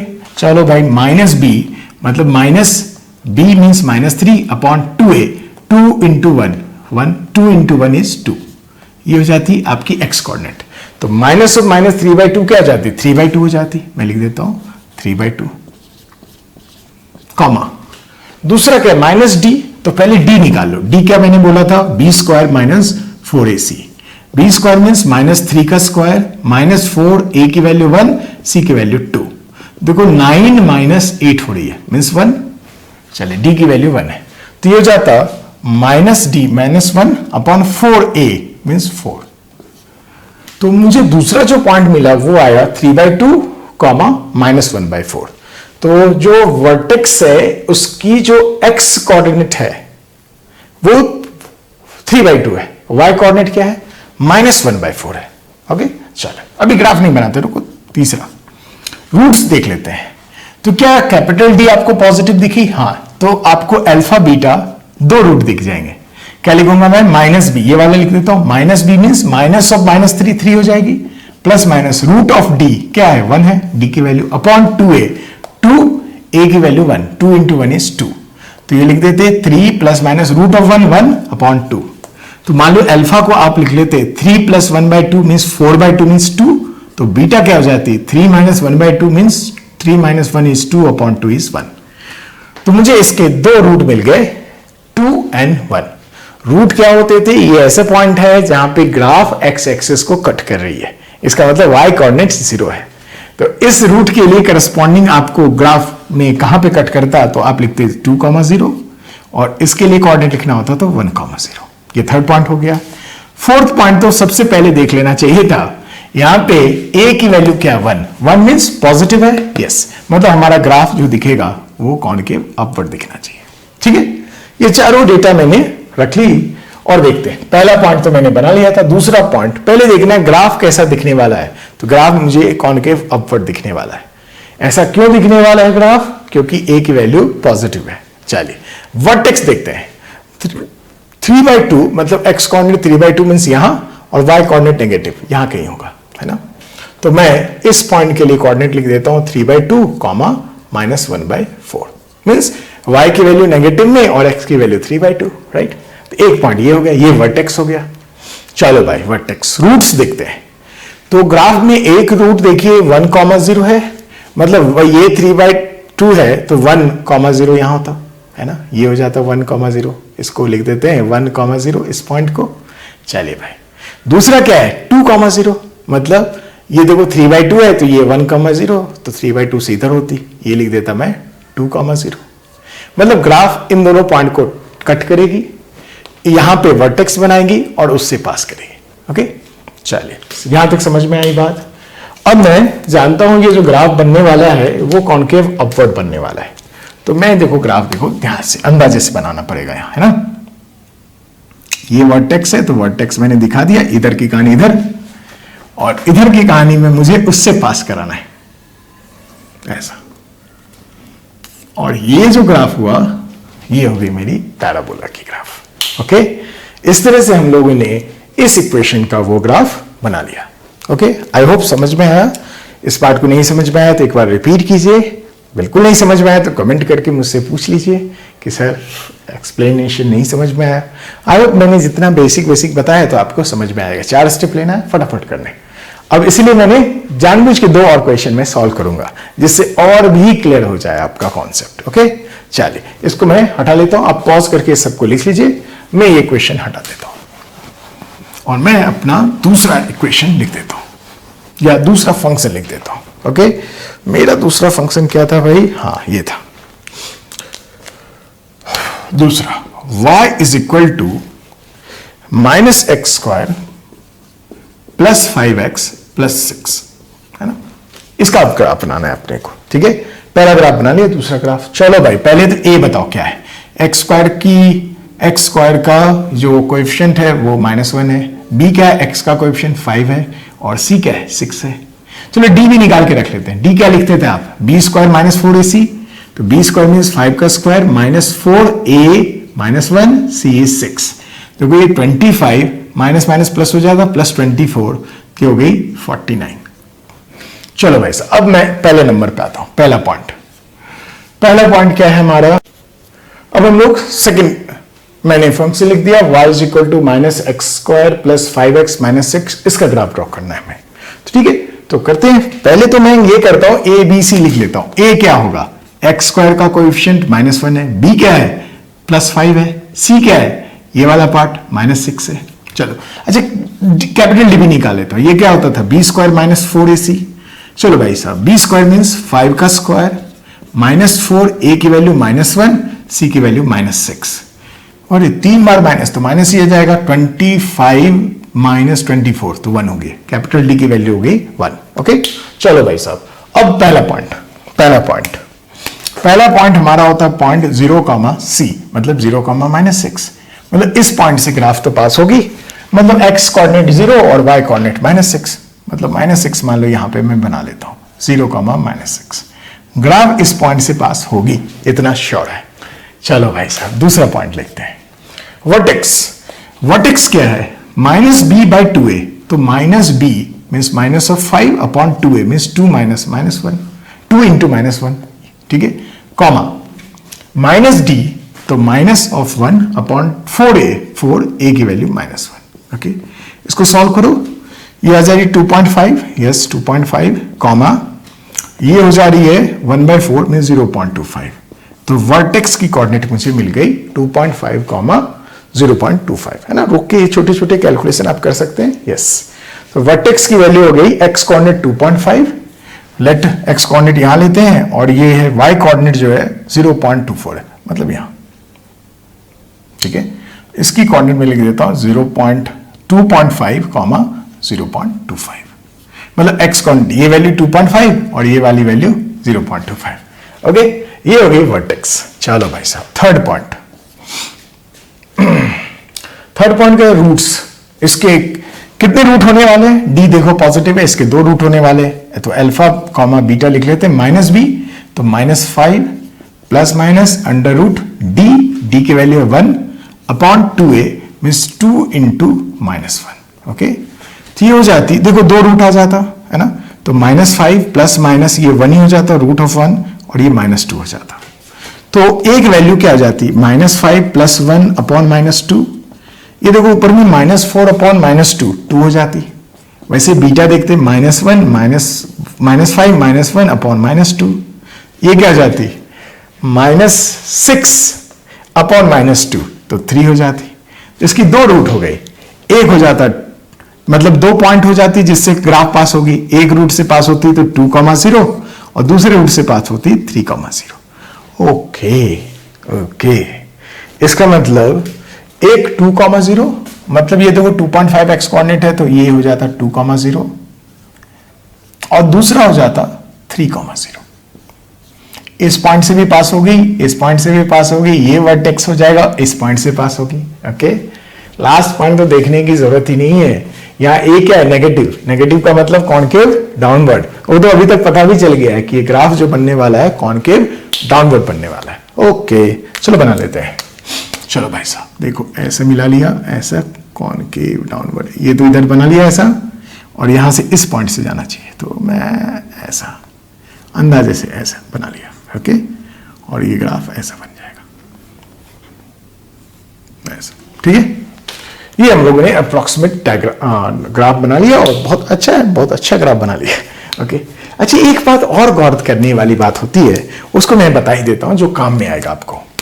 देखो ये वर्टेक्स है, वर्टेक्स से आप एक ऐसा लाइन ड्रॉ कर लीजिए जो वाई एक्सिस के पैरेलल हो, तो आपको ये जो क्या मैंने बोला, वर्टेक्स से एक ऐसा लाइन ड्रॉ करो जो वाई एक्सिस से पैरेलल हो, ऐसा। इस लाइन को आप मिरर मान लोगे, इस लाइन को मिरर मान लोगे, तो लेफ्ट साइड का जो ग्राफ है पोर्शन, वो राइट वाले पोर्शन का मिरर इमेज हो जाएगा, है ना। इसको, इस लाइन को, ये जो वर्टिकल लाइन मैंने वर्टेक्स से पास कराई है, इसको आप मिरर मान लो, प्लेन मिरर मान लो, तो आप देखोगे कि इधर वाले ग्राफ का इमेज इधर वाला ग्राफ बनेगा, है ना, एग्जैक्ट इमेज बनेगा। तो हम लोग ये भी कहते हैं ये जो लाइन है, ये जो लाइन है, इसके अबाउट ये जो ग्राफ आया पैराबोला, वो सिमेट्रिकल है। क्या बोलते हैं, इस लाइन के अबाउट ये जो ग्राफ है ये सिमेट्रिकल है। अच्छा, ये वर्टिकल लाइन के लिए हम लोग क्या लिखते थे, एक्स की वैल्यू याद करो, तो ऐसे वर्टिकल, इस लाइन को मैं क्या कह सकता हूं, x इज इक्वल टू 2.5, तो आप क्या कहेंगे, x is equal to 2.5 line के लिए ये जो पैराबोला है ये कैसा है, सिमेट्रिकल है। ओके, गौर से देखिए, इस लाइन से देखिए, इधर कितना बने आप, 0.5 बने, देखो 2.5 ये पॉइंट होता, 2.5 से 0.5 बने, यहां आ गया, 2.5 से 0.5 पीछे गए तो ये आ गया, राइट। और ये छोटी छोटी बातें हम लोगों को काम में आने वाली है, तो बार बार इस छोटे छोटे पॉइंट्स को बार बार देखो, ताकि ये सारी बातें ब्रेन में चली जाए, और जब इसको काम में लेंगे हम लोग काइनेमेटिक्स से, तो वहां पे आपको बहुत फायदा हो जाएगा। ओके, आई होप ये भी पॉइंट हमारा क्लियर हो गया। आप इसे लिख लीजिए पॉज करके। अब हम लोग नेक्स्ट एक और ग्राफ बना लेते हैं, ताकि हमारी कहानी लगे कि हाँ भाई थोड़ा बहुत तो प्रैक्टिस कर ही लिया है। चलो भाई साहब, इसको मैं हटा लेता हूं। आई होप आपने पॉज करके इसे लिख लिया होगा। एक और, बस एक और, इससे ज्यादा नहीं। X square plus x plus 1, ऐसा मैंने लिख दिया। ओके, इसकी ग्राफ बनानी है, तो पहले बताओ ए क्या है इसमें, तो एक्स स्क्वायर का कोएफिशिएंट 1, बी क्या है, एक्स का कोएफिशिएंट वो भी 1, सी क्या है 1 है। चलो अच्छा कैपिटल डी निकाल लो, ये क्या होता था बी स्क्वायर माइनस 4ac, तो बी स्क्वायर मीन्स 1 का स्क्वायर माइनस 4, ए की वैल्यू 1, सी की वैल्यू 1। ओके लिख दिया मैंने। ये क्या हो जाता है 1 minus 4 minus 3। Okay capital D minus 3 आ गया, मतलब यहां के रूट्स इमेजिनरी होंगे। इसका मतलब ये जो ग्राफ होगा ये एक्स एक्सिस को कट नहीं करेगा, ठीक है, ये जो ग्राफ होगा ये एक्स एक्सिस को कट नहीं करेगा। ये बात नहीं समझ में आ रही, थोड़ा 10-15 मिनट 20 मिनट पहले मैंने ये सब बातें थ्योरी में बताई थी आपको।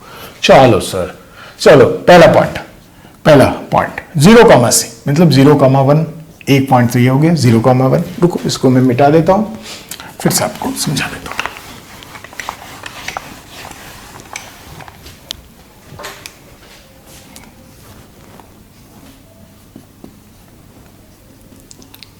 चलिए पहला पॉइंट 0,1 मीन्स x कोऑर्डिनेट 0 है, y कोऑर्डिनेट 1 है, मतलब यहां के मान लेते हैं, ये पॉइंट को लिख दिया 0,1।